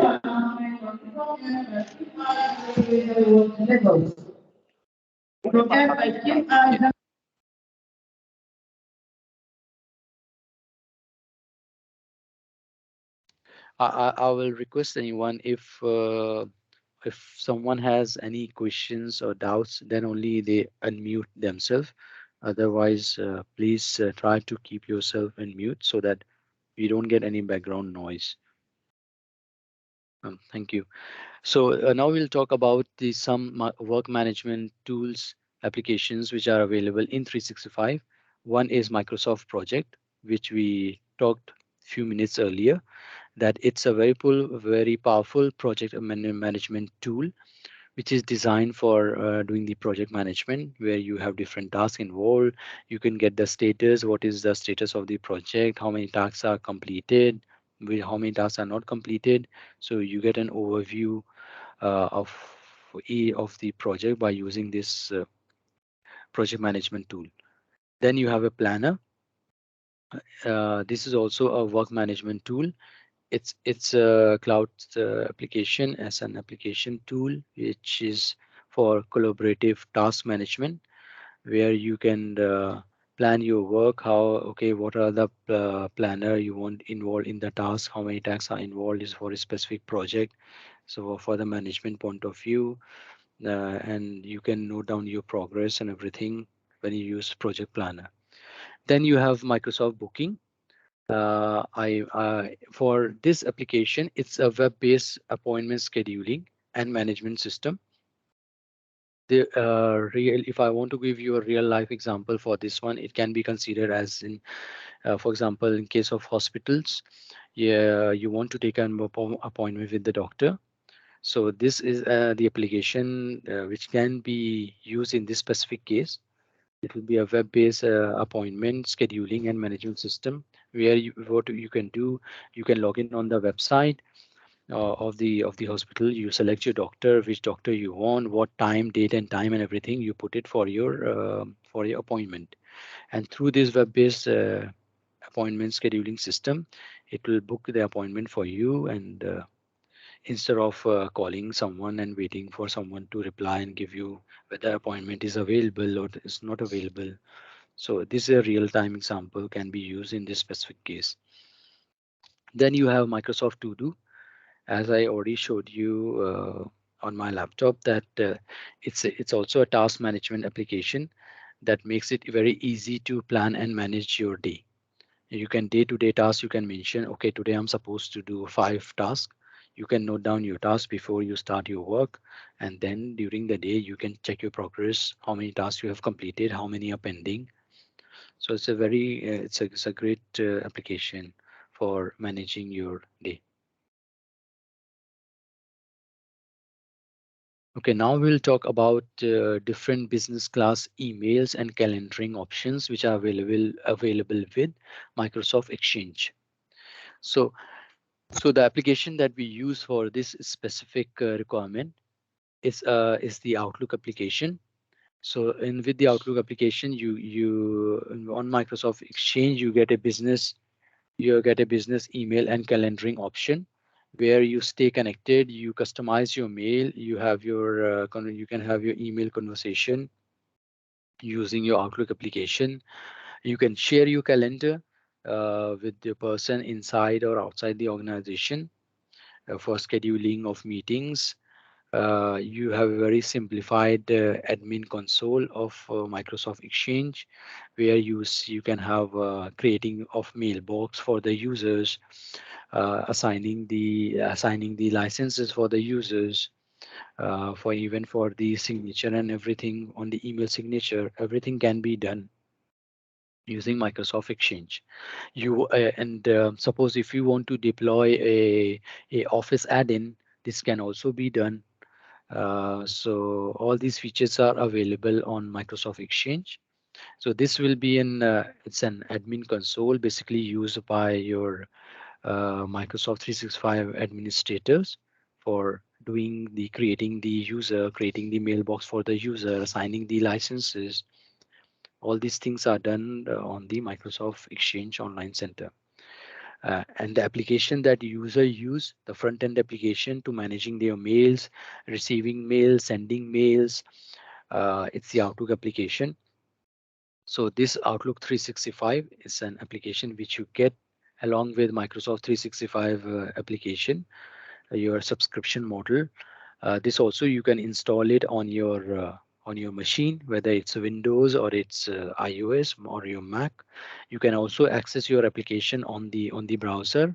It's Outlook on the web. You get the same features as you get on your Outlook client application. You can have different folders. You can have different groups. You can have reminders.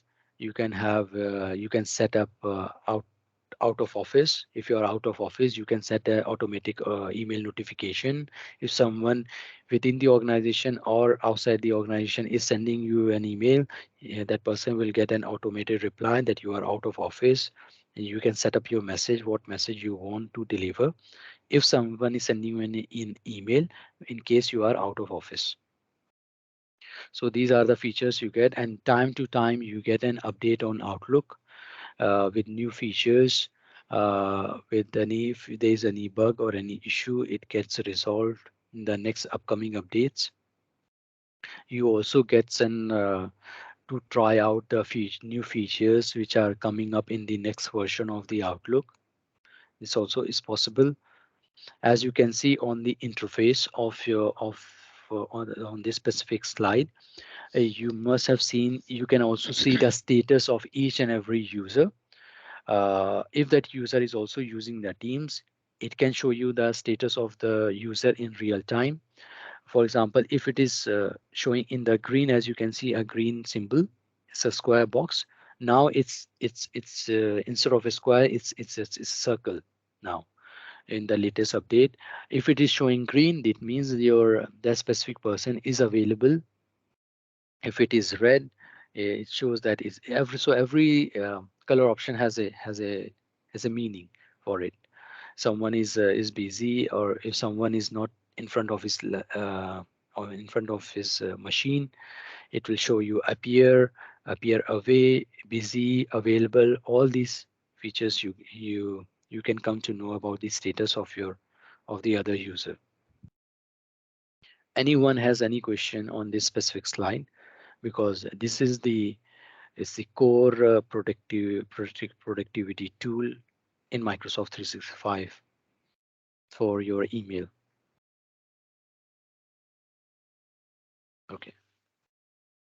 So now the lesson 3 will we'll talk about the collaboration solutions which are available in 365, Microsoft 365.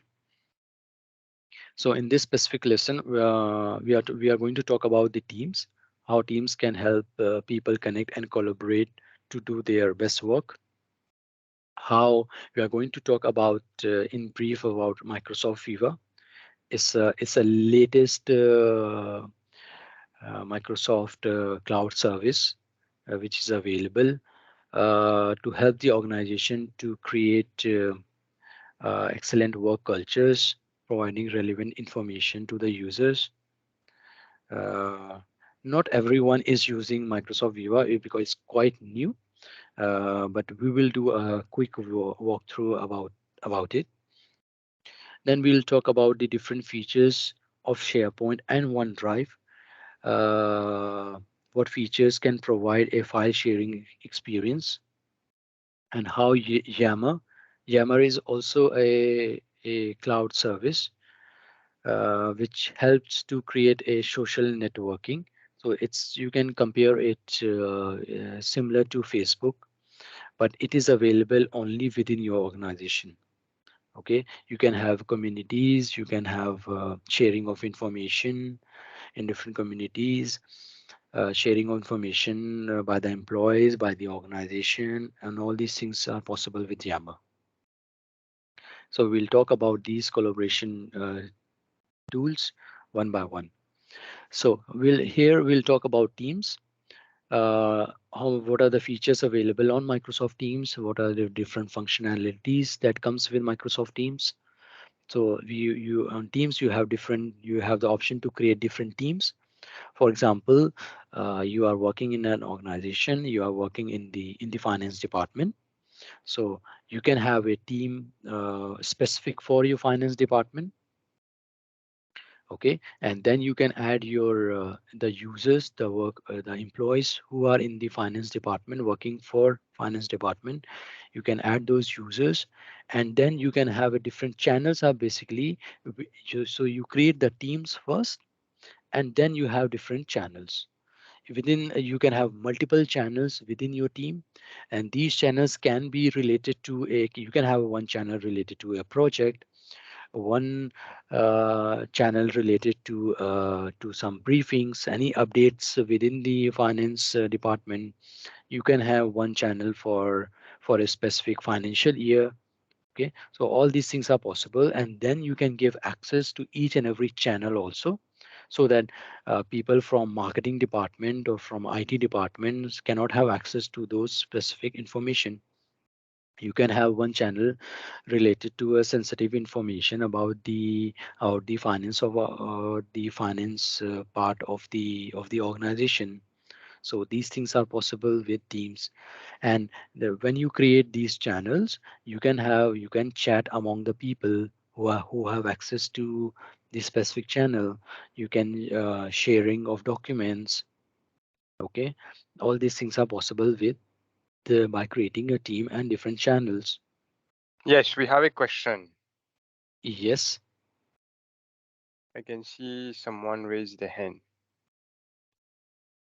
Yes. Can you please let me know your question, please? You are unmute, Lohan.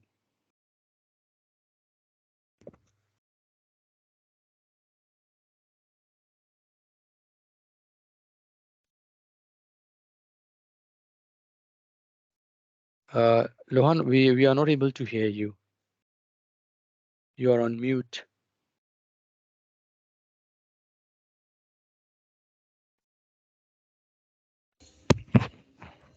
He's with me, and it was a mistake. He wasn't meant to put his hand up. Sorry about that. Oh, no Okay, no problem. problem. So I just want to inform everyone, all the audience. I don't have. I only have one single screen. I don't have multiple screens, so I won't be able to see if anyone has raised their hand. So if anyone has any query, they can just interrupt me in between and can clarify his query or any doubt he has. Thank you. Okay, so we were talking about the features and the functionalities that comes with Teams. Then we talked about Teams and channels. Then you have chat and instant messaging. So this feature is also available. It's not only that you can chat within when you have a team or a channel. You can have a chat and instant messaging to any person uh, within your department or within the organization or external. You can have a chat, you can have a conversation, you can have a call as well. You can have an audio call, you can have a video call with that person, or it can be also in a group. um, with Teams you can also manage your calendar. It has an interface where you can manage your calendar as well. So the calendar on your Outlook and on your Teams, it will sync together. So if any meeting that you have created on your Outlook calendar, it will also sync on your Teams calendar. So you can attend. So from any place you can create meetings. From any place you can join meeting. It's possible from both the application, from the Outlook or from the Team side. Yeah, as I told you, you can have online meetings. You can schedule meetings internally or externally, or it can be mix of users, some users from within your organization, some are from outside. It's possible. Then you can have Microsoft Teams phone. You have an interface where you can have a phone interface. You have a keypad where you can dial the number that you want to call, and then you can receive calls, you can make calls. But this team specific phone feature on Teams is not available on all the subscription models. It's only available on specific subscription models. Okay, so it's not a feature that is available to everyone. Then we can have a extend the Teams by using collaborative apps. So within Teams you can also have different collaborative apps as well. You can have for app for Note. You can have an application for Zoom. There are many more apps, many more, lots of apps which are available that you can use within Teams. And day to day, after every updates of Teams, more and more apps gets added automatically. So that if you're using an app, and if that app is available within Teams, you don't need to go to that third-party app interface to manage anything. So within Teams itself, you can manage the other collaborative apps. And these apps can be of Microsoft and it can be non-Microsoft apps also. Next, you have security and compliance. This feature is also an important feature which is available on Teams, where sharing of documents, if as per the security policy of the organization, if you are not supposed to share documents with external people, you will not be able to access share their documents from Teams. For if there's a compliance policy, all these things can be controlled from Teams. Sharing of documents, for example, if there is a policy that you cannot have chat or instant messaging with the external people, this is also possible. So everything can be controlled by using security and compliance feature which are available on 365. Someone is joining. Okay. Now we are going to talk about the latest, quite new uh, application which are available in Microsoft 365. It's called Microsoft Viva. And this Viva, it has three different subcategories. You have Viva Connections, you have Viva Insights, you have Viva Topics. So what features which are available here when we talk about the Viva Connection? So all these things, it's an Viva Connection. It's an application, which is an application developed by Microsoft, and this application is the purpose of this application is to keep all the employees connected with each other.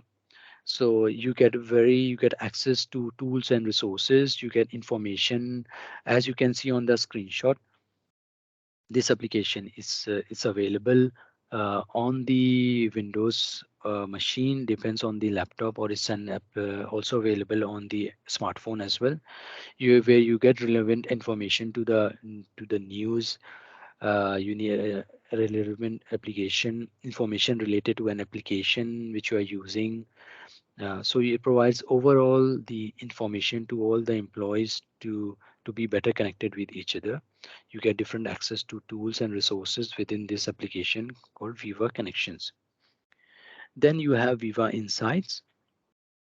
So this Viva Insight is basically what I can say, it's a feature which is available on Teams, also available on Outlook. So what it does,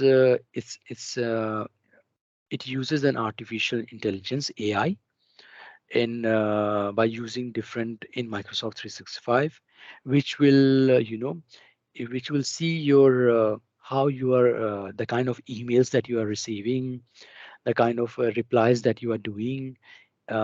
Suppose you have received an email where you are supposed to perform one task, and in order to perform that task, you need some relevant information. Okay, you ask that person, okay, can you provide this information for me to complete this specific task, this task? So and if that after you have sent that mail, suppose that the person has not replied you, so what will happen the next day? You will get an email from Microsoft Viva Insights saying that, okay, you requested for this information from this person, and this person has not replied. So it gives you an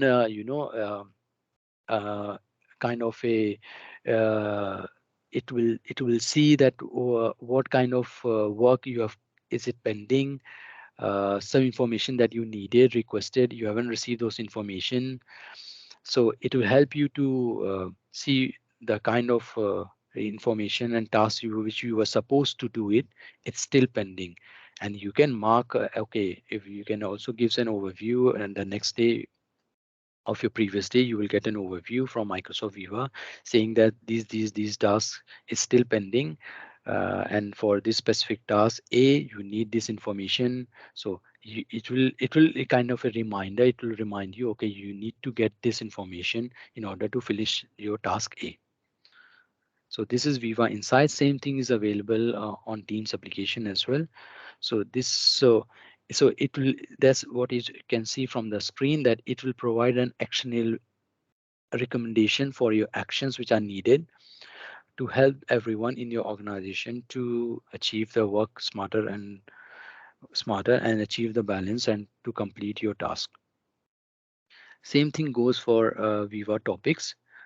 So Viva Topics is also an application as well, which focuses on the knowledge, on the expertise.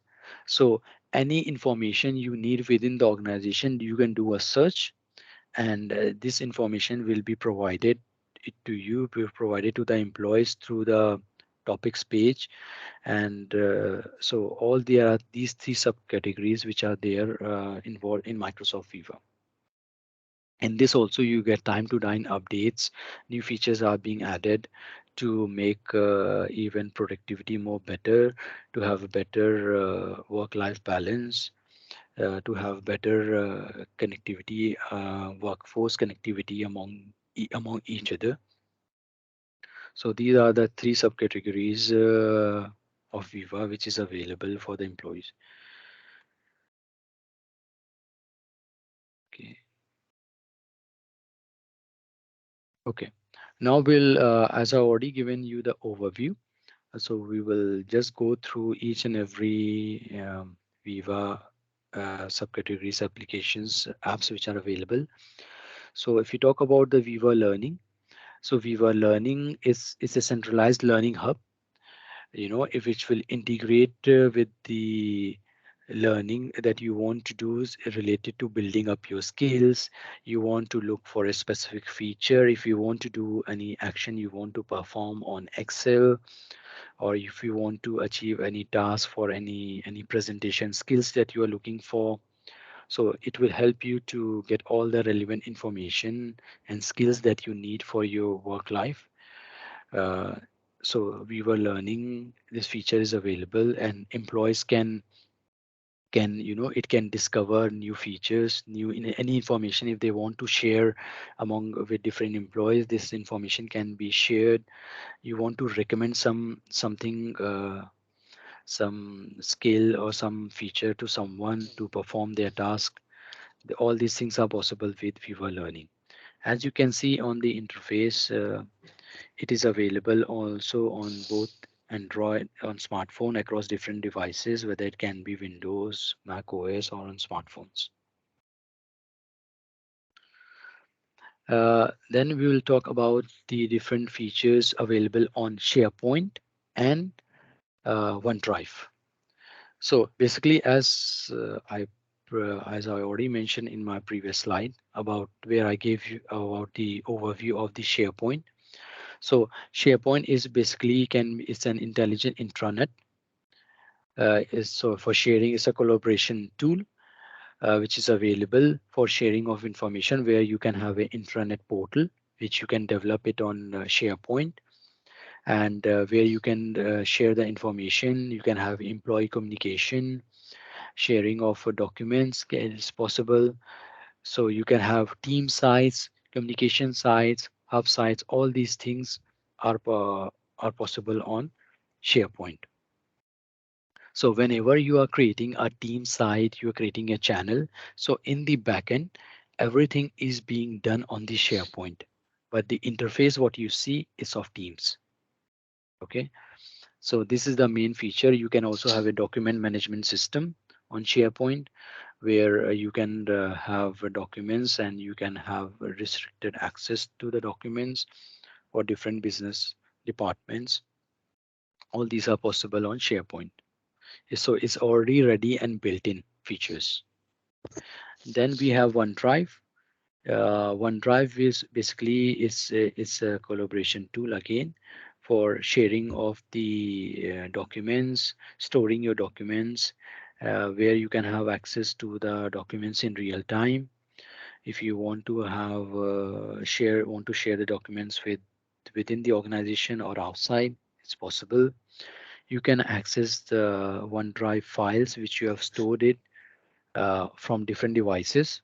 Again, it can be done on your laptop, PC, you can have it on smartphone, you can upload it from any device, you can download it on any device, you can access the files from any device. It's possible in real time. You can manage your files if you want to edit any file, or you want to do any updates on your documents. Everything is possible from any device. Then you have a seamless collaboration with the files. You have collaboration, you can share these files from any device to anyone inside or outside the organization. You can see share inside or outside the organization. Then you can quickly do a search within. Suppose you have around for example, if you have 50 files that you have stored on your OneDrive, and you are looking for a specific file, for you can do a search with a specific keyword that you remember and you want to search. All these are possible. And share and searching of information, again, it is possible from all the devices. Then you can also protect your files with enterprise grade security. So you can protect your files to make sure, if you can have a protection where you can mark, okay, this file shouldn't be shared with outside the organization, it should be within. Or you can have a security that this file cannot be shared outside the department. This is also possible. uh, so all these features are available on OneDrive. Anyone has any question on SharePoint and OneDrive?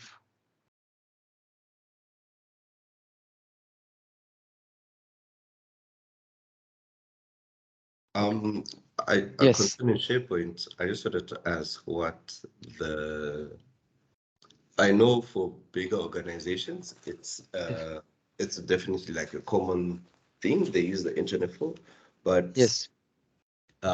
in these small organizations, let's say less than even 30, maybe 30 or less than 30 users, how would you kind of convince them to get to like start using SharePoint? Because usually if they buy, for example, one of the 365 business packages, Yes. there's features like SharePoint, but then they kind of see it as it's too big for the organization. So I just want to find out what would be the highlights that you would suggest to tell a customer about SharePoint, to use SharePoint in smaller businesses. Yeah. So when we talk about SharePoint and OneDrive, it is these collaboration tools are even available for business subscription models. Even if you start with business basic, business standard, you have these collaboration tools are available. So even if as we talked about the different subscription options, so if we talk about the small and medium organizations, you have a subscription model which is Microsoft 365 for business. And in this, where I told you, you have three different subcategories. You have business basic, you have business standard, you have business premium. So in these subscription models, you have access to SharePoint and OneDrive. So because as from Microsoft point of view, they consider these collaboration tools are important and should be used and should be available even for not only for large organization and not only for enterprise organization, but also for small and medium class organizations as well. So even if you're using a business standard license, you still have access on SharePoint and OneDrive. It's not that if you have the higher license on enterprise, then only you have these features. So even if any organization with, as you told, with 30 employees, still these applications are available if they are going for because for the organization which starts with small and medium, they can go for the business subscription license. For enterprise, it's an enterprise level of subscription. So Mm, so even for small and medium enterprise, these features are available on SharePoint Okay. and Yeah, OneDrive. if I may add also, So how to convince the customers to use SharePoint? So let's say you have a new customer and they purchase, I don't know, Microsoft 365 Business Standard license, right? So the first thing is that we will onboard them with messaging, that is with Exchange Online. So one of the arguments that I use personally is that, see, you are paying for the SharePoint license, for the OneDrive license, for the Teams license. You need to use them, right? And for the SharePoint one, everyone is eligible with, each tenant, right, is eligible with 1 TB of storage. Okay, now if you have a mail server inside your organization that you have moved to Office 365, okay, and you still have some files and folders inside this server, you can say, okay, instead of renewing the server, okay, instead of doing a capital expenditure of buying a new server, acquiring a new server, right? Since we are already paying for a document management system that is SharePoint Online, then we can migrate the files and folders to SharePoint Online, right? So this is the argument that I often use to convince the clients to move to full cloud, right? And of course, when you go to SharePoint Online, there is high availability, right? Because it's hosted in Microsoft data center, right? And you're quite sure that you won't lose any data, or you don't need to invest in backup software and backup devices, etc. Is that okay? Yeah, that's good. Thanks. Yeah, that's fine. Thank you. Okay. So as they already mentioned that each user get access to through their his or her OneDrive. You get 1 TB of access storage that is allocated to per user. But SharePoint access is on a per tenant, but OneDrive is access per which is allocated per user. So if there are, as you told, there are 30 employees. So each employee will get access to 1 TB of OneDrive separately. Okay. So this is where they can store their documents and everything for their access.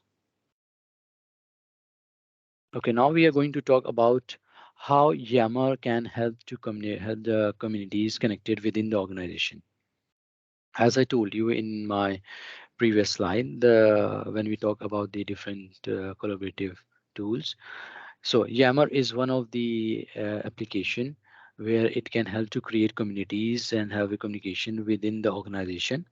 So it's a social networking application very similar to Facebook, where you can have a community where you can give access to your new employees, where he can check different kind of communities where if it is based on the own communities for new employees sharing your information.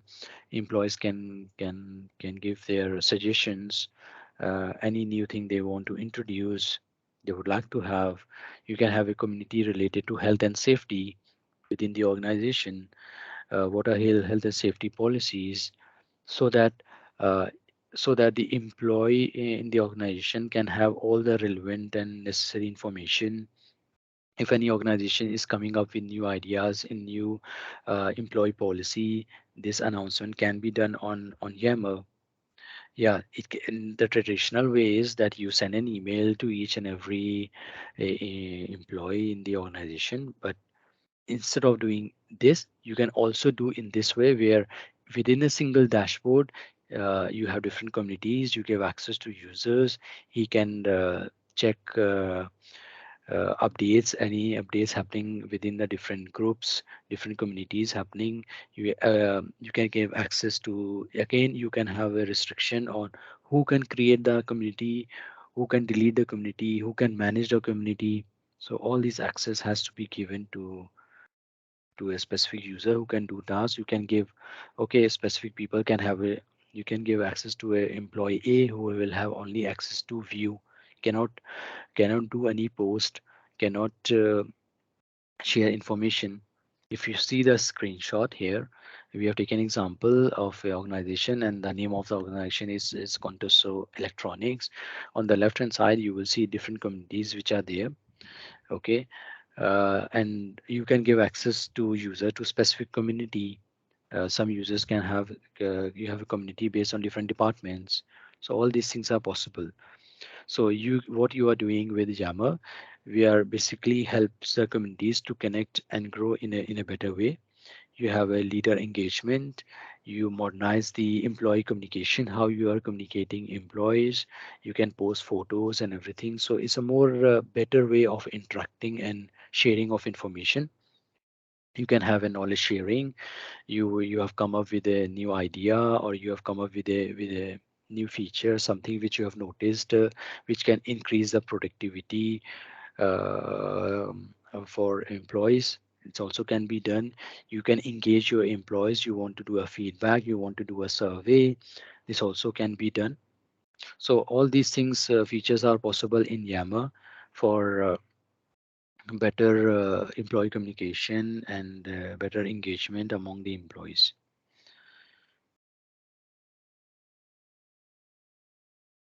Okay, now we are going to talk about the different endpoint modernization.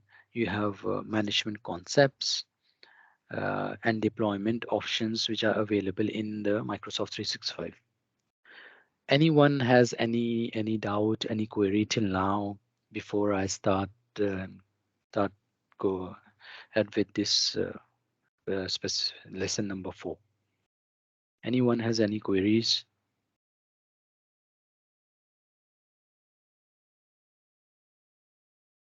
Okay. Okay, so we'll go ahead and we'll see what all things we are going to cover in this lesson. So here we are going to we'll check about the modern management capabilities of Microsoft Endpoint Manager.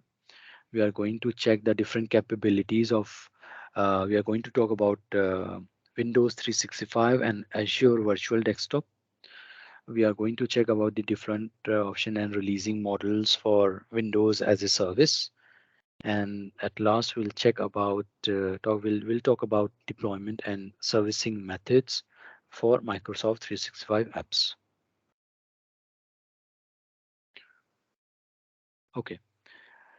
So when we talk about the endpoint management capabilities of Microsoft 365, so there are different endpoint managers which has include different kind of services and capabilities which are available in Microsoft 365. So basically here endpoint manager means you have a different endpoints. These endpoints can be laptop, it can be PC, it can be smartphone. And how the organization can manage these devices which are provided by the company, or it is for the user itself, but they want to make sure that the business related information cannot be shared outside the organization with an external person. So these are the different service and capabilities we can use for the better management of the different endpoints.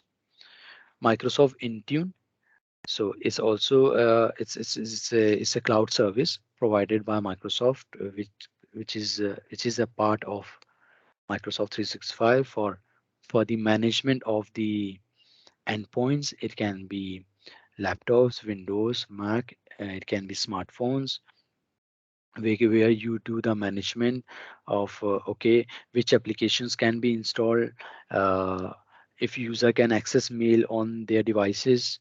All these things can be managed with Microsoft Intune. Then you have a configuration management manager to do the configuration of all these endpoints, to fully manage the endpoint. Can be Windows, smartphones, which applications can be installed, what kind of information can be shared, Okay, if any document is related to work purpose, user should not be able to download on his personal machines, personal laptop or smartphones. It shouldn't be shared with outside the organization. So all these features can configurations can be done, and all these things requirements can be handled and can be done with Microsoft Endpoint Manager. Then you have desktop analytics, which will basically give you the which will give you insights about the desktop which is being used. You can see the status of the Microsoft Defender antivirus, which you get in Microsoft 365. What is the status? You can set up the scanning options, when you should do the scan anyone. Uh, and if you want an organization that no one should be able to use pen drive, you can restrict this access as well. Then you can have a Windows Autopilot for the deployment purpose of the Windows operating system. Then you have a Azure Active Directory. It's a cloud Active Directory, which is normally in the organization you have an on-premise Active Directory. And then on the cloud side you have an Azure Active Directory where you create the users. Then you give create users, you assign the licenses, you give access to different applications, different privileges you can give it to users. If I want user A to be a system administrator or a user administrator or an application administrator, this can be done with Azure Active Directory. You want to have conditional access where I want to set, okay, this user should be only able to access emails if he is in Mauritius. If he goes outside Mauritius, he shouldn't be able to access. All these things are possible to achieve all these requirements. Then you have a endpoint manager admin center. It's a single dashboard from where you can do the management of all the endpoints, all the PCs, laptops, which has been assigned by the organization to their users, to their employees. Everything can be managed. To doing the updates, it can be done. If you want to do, you want to encrypt the disk of the user, the laptops which has been assigned to the user and given by the organization, you can implement a encryption bit. For example, BitLocker encryption can be done where you can encrypt the disk. So even if one day the laptop get lost or user lose the laptop due to any reason, so we make sure that data will not be, it won't be available to any other user, any other external person, even if he get your uh, laptop. So all these things are possible with the endpoint manager. So these are the different services we can use for the better management of the endpoints and manage the security and the compliance requirements.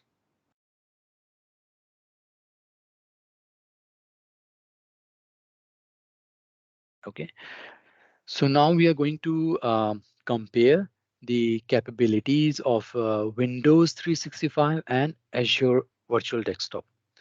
So Azure Virtual Desktop is also a newly a cloud service provided by Microsoft. Uh, what I believe that in our previous slide, we talked about Windows 365. Now we are going to compare the capabilities of Windows 365 and Azure Virtual Desktop. So let's talk about Windows 365. So as I told you earlier about Windows 365, that it's a cloud-based service that automatically creates a new Windows virtual machine. And this machine is a cloud PC because it is located somewhere in the Azure data center. But for you, it's a cloud PC because you don't know where exactly it is located, in which location, in which country, in which data center, because there are hundreds of data center of Microsoft Azure located in different parts of the world. So user just access it using a browser. Using a URL, user will authenticate himself, okay, that to make authenticate to make sure he is the real owner or the real user of this cloud PC, and then he can personalize his cloud PC across different devices. You can access this PC from different devices, from smartphone, you can have from a PC, and you can install your personalized applications on it. You get regular updates, upgrades, you get it, regular updates you get from Microsoft. So you are always updated with your latest apps and the latest operating system. You can stream from any device. This device can be an laptop, PC, running different operating system. It can be Windows, OS, Linux, all these. It can be even smartphones as well. You can stream from these devices. You deploy and manage from a single console. So if you want to make any change on your cloud PC, suppose today you are running a cloud PC with a specific resources, and you want to change the resources, you want to increase the memory of your cloud PC. This is possible. You can increase it. Uh, so you can manage from a single console your cloud PC. You need to have a better resources. This also can be done from a single console. Automatically it get provision. So when you provision your Microsoft 365 cloud PC, you have to specify uh, a simple requirement for you, what operating system you need, what resources you need, how much virtual CPU you need, how much RAM you need, how much storage you need. So you specify all these requirements. As per your requirement, Microsoft will give you the options of what CPU resources are available in this region, how much RAM are different options for RAM which are available, different options for storage which is available. Then you selected your all this information, and once you select it, it will provision a cloud PC, which is Windows 365 for you, and operating system will already be installed for you. You can just install your you have Microsoft native integration with Microsoft products. And if suppose you are already using Microsoft 365 apps, you have access to all the applications which we talked about. You have access to your Outlook for your emails. You have access to SharePoint, OneDrive. So all these applications are available from your cloud PC. You can share, you can have meetings, you can use Microsoft Teams, you can have instant messaging. Everything is possible. And so it will be as if, yeah, it will be similar to your applications which you run on your laptop. The only difference it will be running in the Azure data center. Now if I talk now we'll talk about Azure Virtual Desktop. So Azure Virtual Desktop is basically it's a virtual desktop. Okay, so where you can have a desktop virtualization or or application virtualization. So both are possible. So what happens in Azure Virtual Desktop? You have a single Windows client deployment. Suppose you have a so these virtual desktop is also not running on your physical machine. It is running somewhere in the Azure data center, but you will get access to the desktop as if it is running on your machine, but the location will not be on your physical machine that you are using.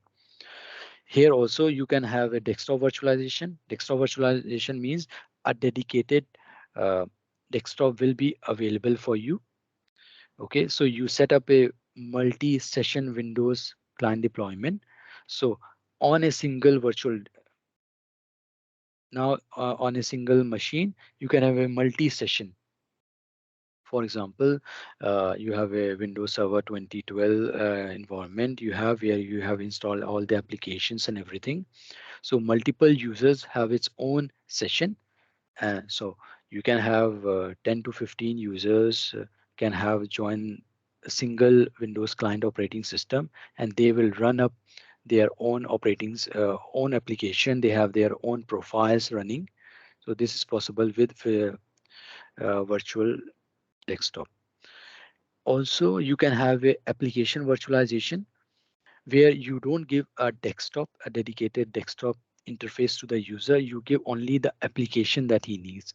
Suppose he wants to create a document, he needs access to desktop to a Word application. So you give access to the Word application. You don't give access to a complete virtual to a complete desktop. So here we can Microsoft 365 apps, it can run in multi-user virtual scenarios. Okay, you get extended virtual updates. You bring your RDS existing RDS and Windows Server desktops, which you can run and which you can run it on the Azure Virtual Desktop. You can manage your desktops and apps. You want to make change any in your desktop. You want to upgrade the operating system. You want to change the resources running on your desktop, virtual desktop. Also you can change.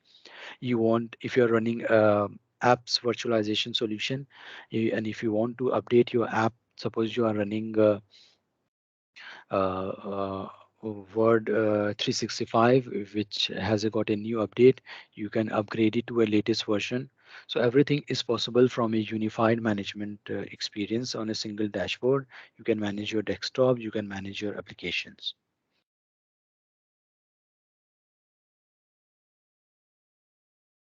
Okay, now we'll talk about the different deployment and release models for Windows as a service. So there are different deployment and release models for Windows as a service. So it depends on the release type, what kind of release type that you are going for, whether you want a feature update or you want quality updates. Yeah, different kind of servicing channel. Where are you looking for a long-term servicing channel, means long time servicing channel, something which the version will be supported for over a longer period of time. Okay, then you have a deployment rings, you have preview, limited, broad. A preview deployment ring is something, the feature which has not been uh, released in the public, but it's in preview mode where users are using this feature and testing and giving the feedback. Limited function deployment ring is which is where you are limiting the feature to a specific requirement, to a specific users who are going to use this feature. Then you have a broad, it's for a broader audience, for them to do it, to use the feature. When you are in a general availability channel, this channel is general availability, means it is available to all the public who wants to use the feature, a specific version that they have introduced, an update which they have introduced. Then you talk about, we have deployment methods for Windows. There are different deployment methods. You have modern deployment method, you have dynamic, you have traditional deployment methods. Then you have manage Windows as a service. So when you're deploying the model, traditional model will be something where you are installing the Windows operating system. You need to have an image for it, then you install it, you specify all the features and everything. In the modern deployment method, it will only ask you for the specific what credentials you want to set up for the administrator, and rest of the things will be already done for you. Um, then you have a configuration manager for managing the Windows as a service. It's a manager where you do the Windows provisioning. You have a different servicing channels and methods for the deployment. Okay, now we are going to talk about the deployment and servicing methods which are available for Microsoft 365 apps. So basically there are three uh, update channels for Microsoft 365 apps.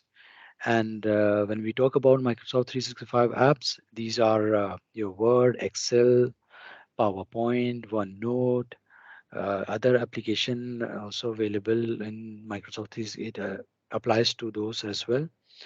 So you have three update channel. One is current, Second is monthly enterprise. Then the second and the third one is semi-annual. So if you see the slide, when we talk about the current channel, this is the current channel. This means the current version which we are running. Okay. Then this will be a current channel. The second one will be the monthly enterprise, where you get the updates after every month. If there is any update, you get the update and your apps gets updated. Once the monthly channel new version has been released each and every month, it gets updated automatically. Then you have semi-annual. In semi-annual, you have two different subcategories where the preview means something which is in preview, but it has not been released full-fledged for all the users. So it is available 2 times in a year. One is in March, another one in September. And the availability, once the preview is over, it will be in July and January. So if you have selected that the update channel for your Microsoft 365, it's semi-annual. So you will not get the updates every month.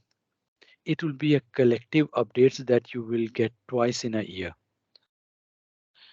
Okay, 2 times you get. If you are selecting a monthly channel, enterprise channel, this is where you will get the updates.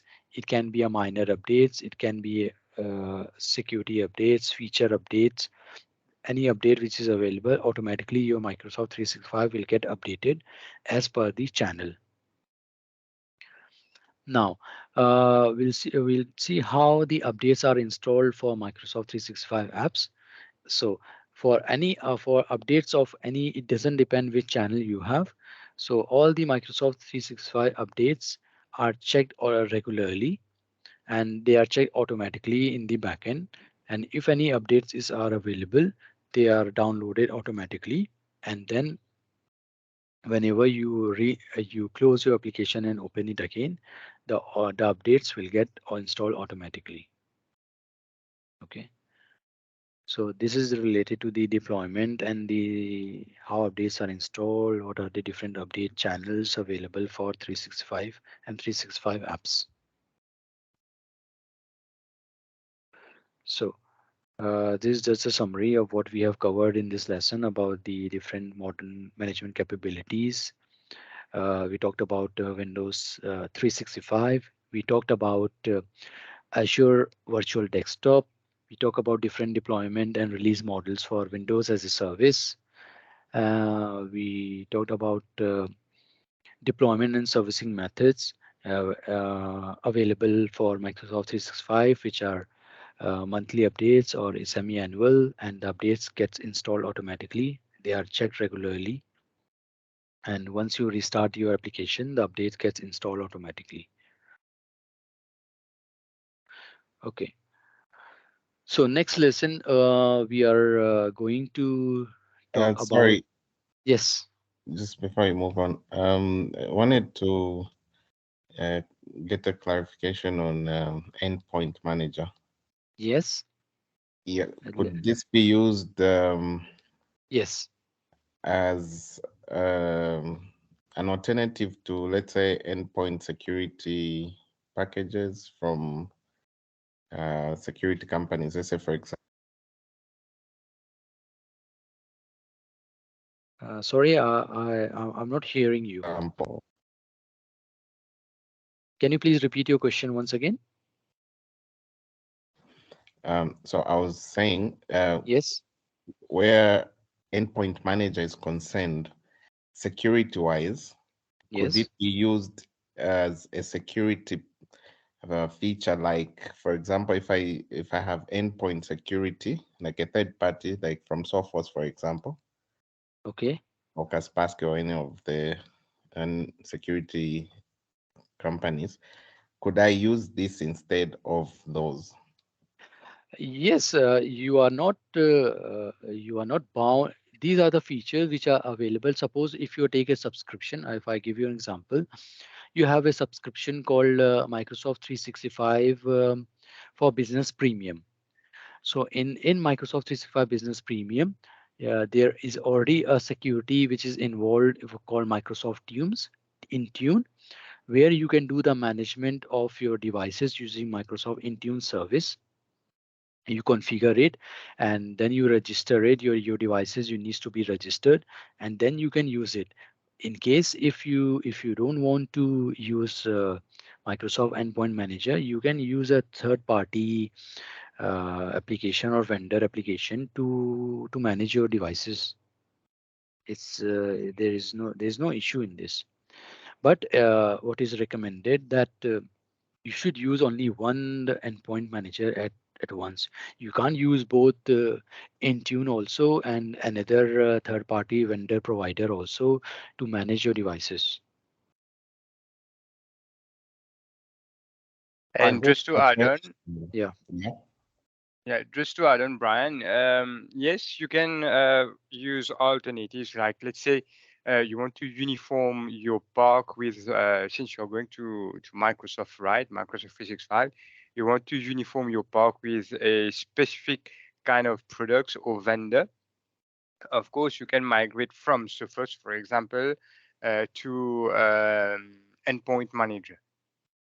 This is supported. Okay. And it's just as good. Yes, if you see lately, if you see the Gartner, right? If you see the Magic Quadrant of Gartner with regards to security products, right? You will see that Microsoft is winning by far, right? Compared to all our to all the traditional Okay.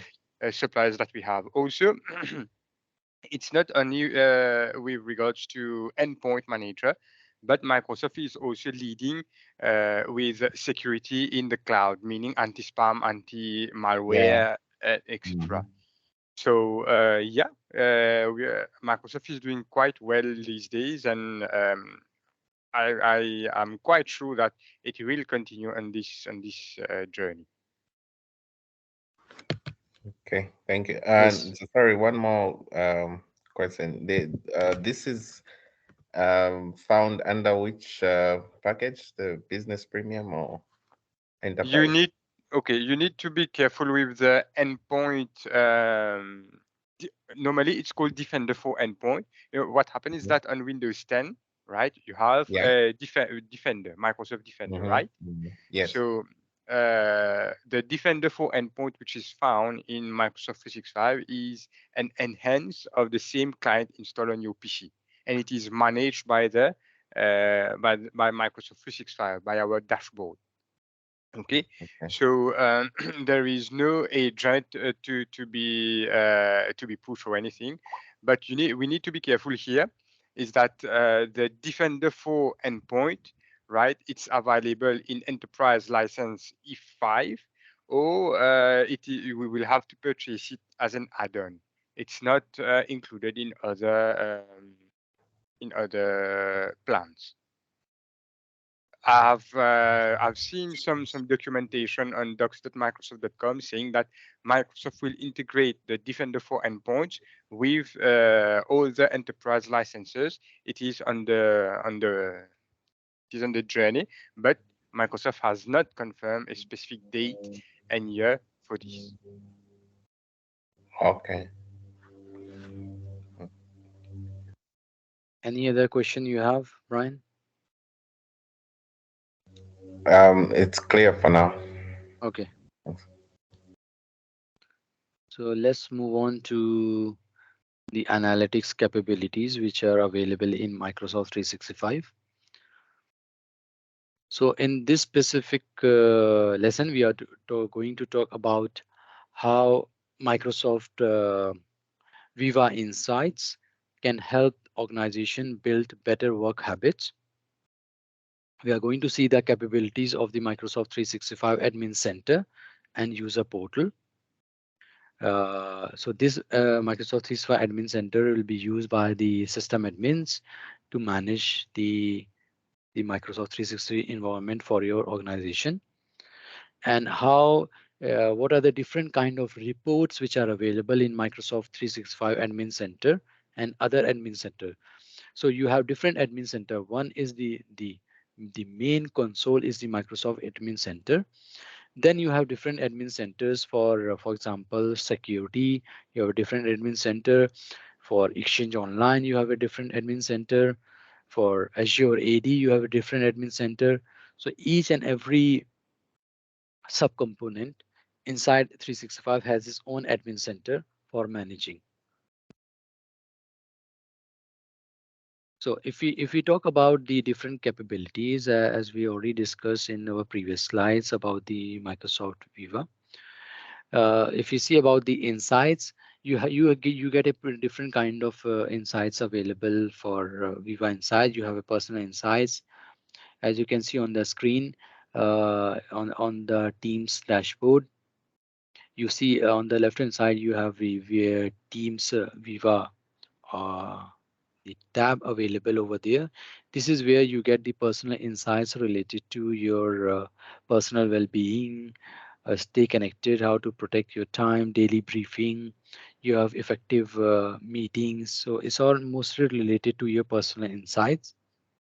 What and these insights are being generated by the Microsoft AI, the artificial intelligence which is running in Microsoft 365, which pulls out all these information, so that it can give you all the suggestions and recommendations, everything. Then you have a manager insights. The manager insights gets all about the reflective insights about the action plans for the project, what is going on, the updates related to the project through email conversation, about the teams conversation, chats, meetings which are happening. So you get these insights. Then you have the insights related to your organizational insights.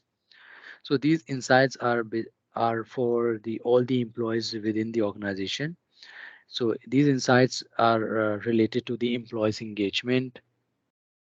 So all this information which is coming up, it is coming up from the AI which is running on Microsoft 365, which is um, detecting the behavior and the way you are working, information sharing, what is happening through email, on the chats, on Teams. So all the informations are gathered and then it is produced on the dashboard. So if you can see the screenshot of the organizational insights, there is a, you can see the agility, the surveys, the result of the surveys, how the employees are engaging, what is the percentage of employees who are engaging in different conversations, and different parameters. So for within the organization happening inside surveys and everything is going on, for the increased customer focus, how they accelerate the changes, how to transform the meeting cultures. So all these things are generated and then it is produced as an organizational insights from the for the users.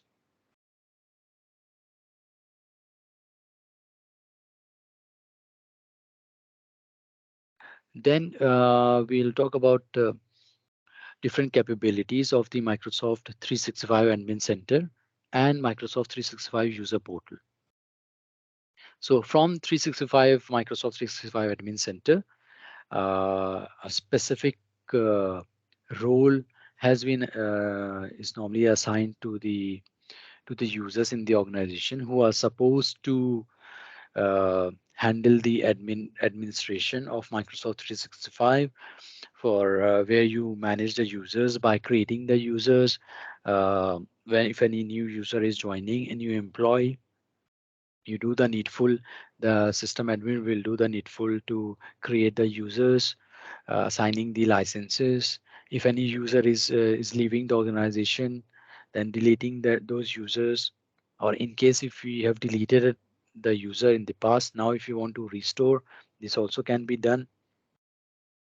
So normally, if I talk about the mailboxes, there are different capacities of mailboxes which are allocated with each and every license.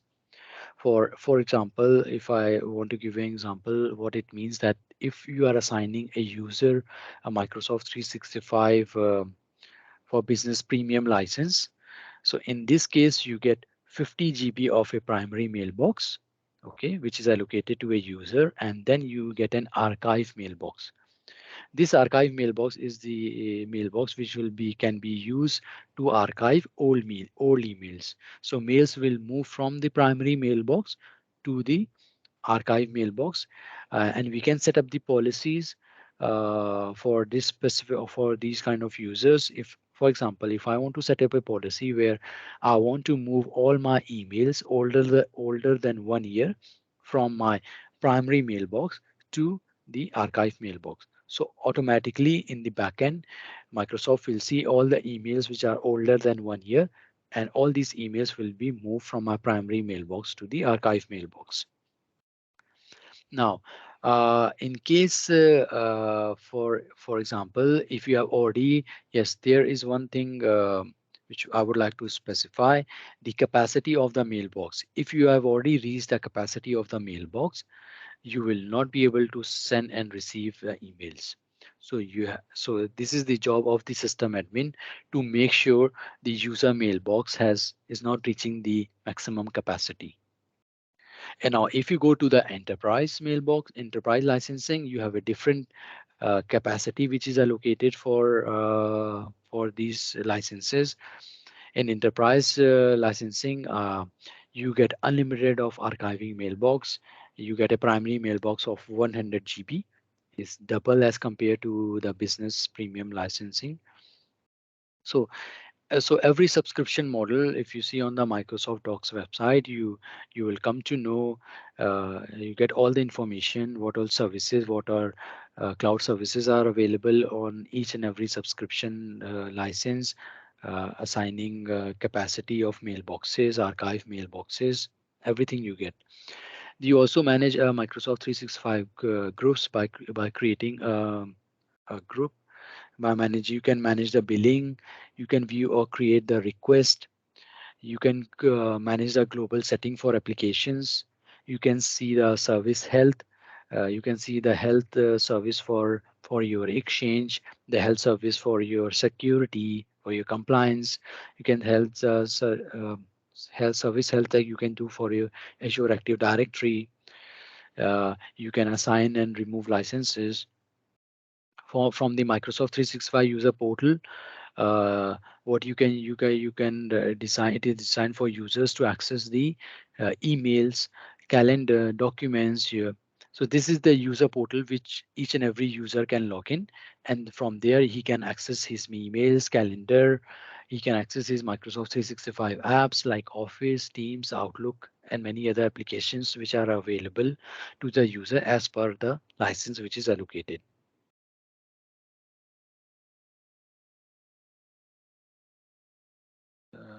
Okay. We have one more slide to cover. Once I will finish this slide, we'll go for a lunch break uh, for 1 hour. So in the last slide, we are going to see about the reports which are available in Microsoft 365 Admin Center. If you see on the slide, there is a screenshot of the Admin Center, how it looks. As I told you, within the Microsoft 365 Admin Center, you have different kind of admin centers, which are for Azure Active Directory, you have for compliance, you have for Exchange. So these are the different admin centers which are available for these components. So there are two kind of reports that are available in Microsoft in the M365 Admin Center. One is related to the productivity score, and the second one is related to the usage. In the usage, you can have the report related to your email activity. You can also have the usage report for the size of each and every user mailbox. What is the size? How many emails are there? Whether this user is nearing the capacity of his mailbox capacity. All these things can be checked. You can see how many emails are being sent from the organization during a day, in 24 hours, in 1 month, in 15 days. You can have this report available. And then you can also have other admin reports with other admin center. For example, you can have a report for Azure Active Directory, you have for Endpoint Manager, for Exchange, how many mailboxes are there, You can have the reports for SharePoint, for Teams. So all these reports are available from the other admin centers. It depends on which kind of report you want. So this is related to the reporting which is available in Microsoft 365 Admin Center. Different kind of reports which is already built in, and it's already available for the organization to use and get the overall insight. This was all about the module 2, which was related to the Microsoft 365 licensing subscription model. What are the different core productivity tools available, features, functionalities. We talked about Windows 365. We also talked about channels available for Microsoft 365 apps, how it is installed, when it is available, the procedure. We talked about the admin center and the reporting part. Anyone has any doubt from this module? Anyone has any kind of doubt?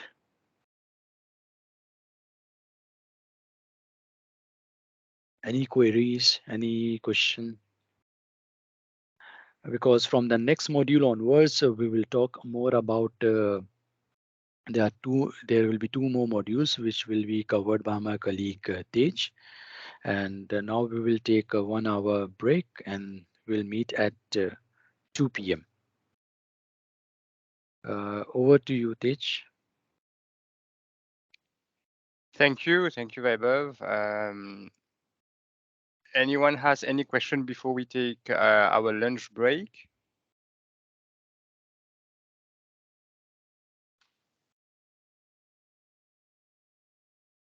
All right.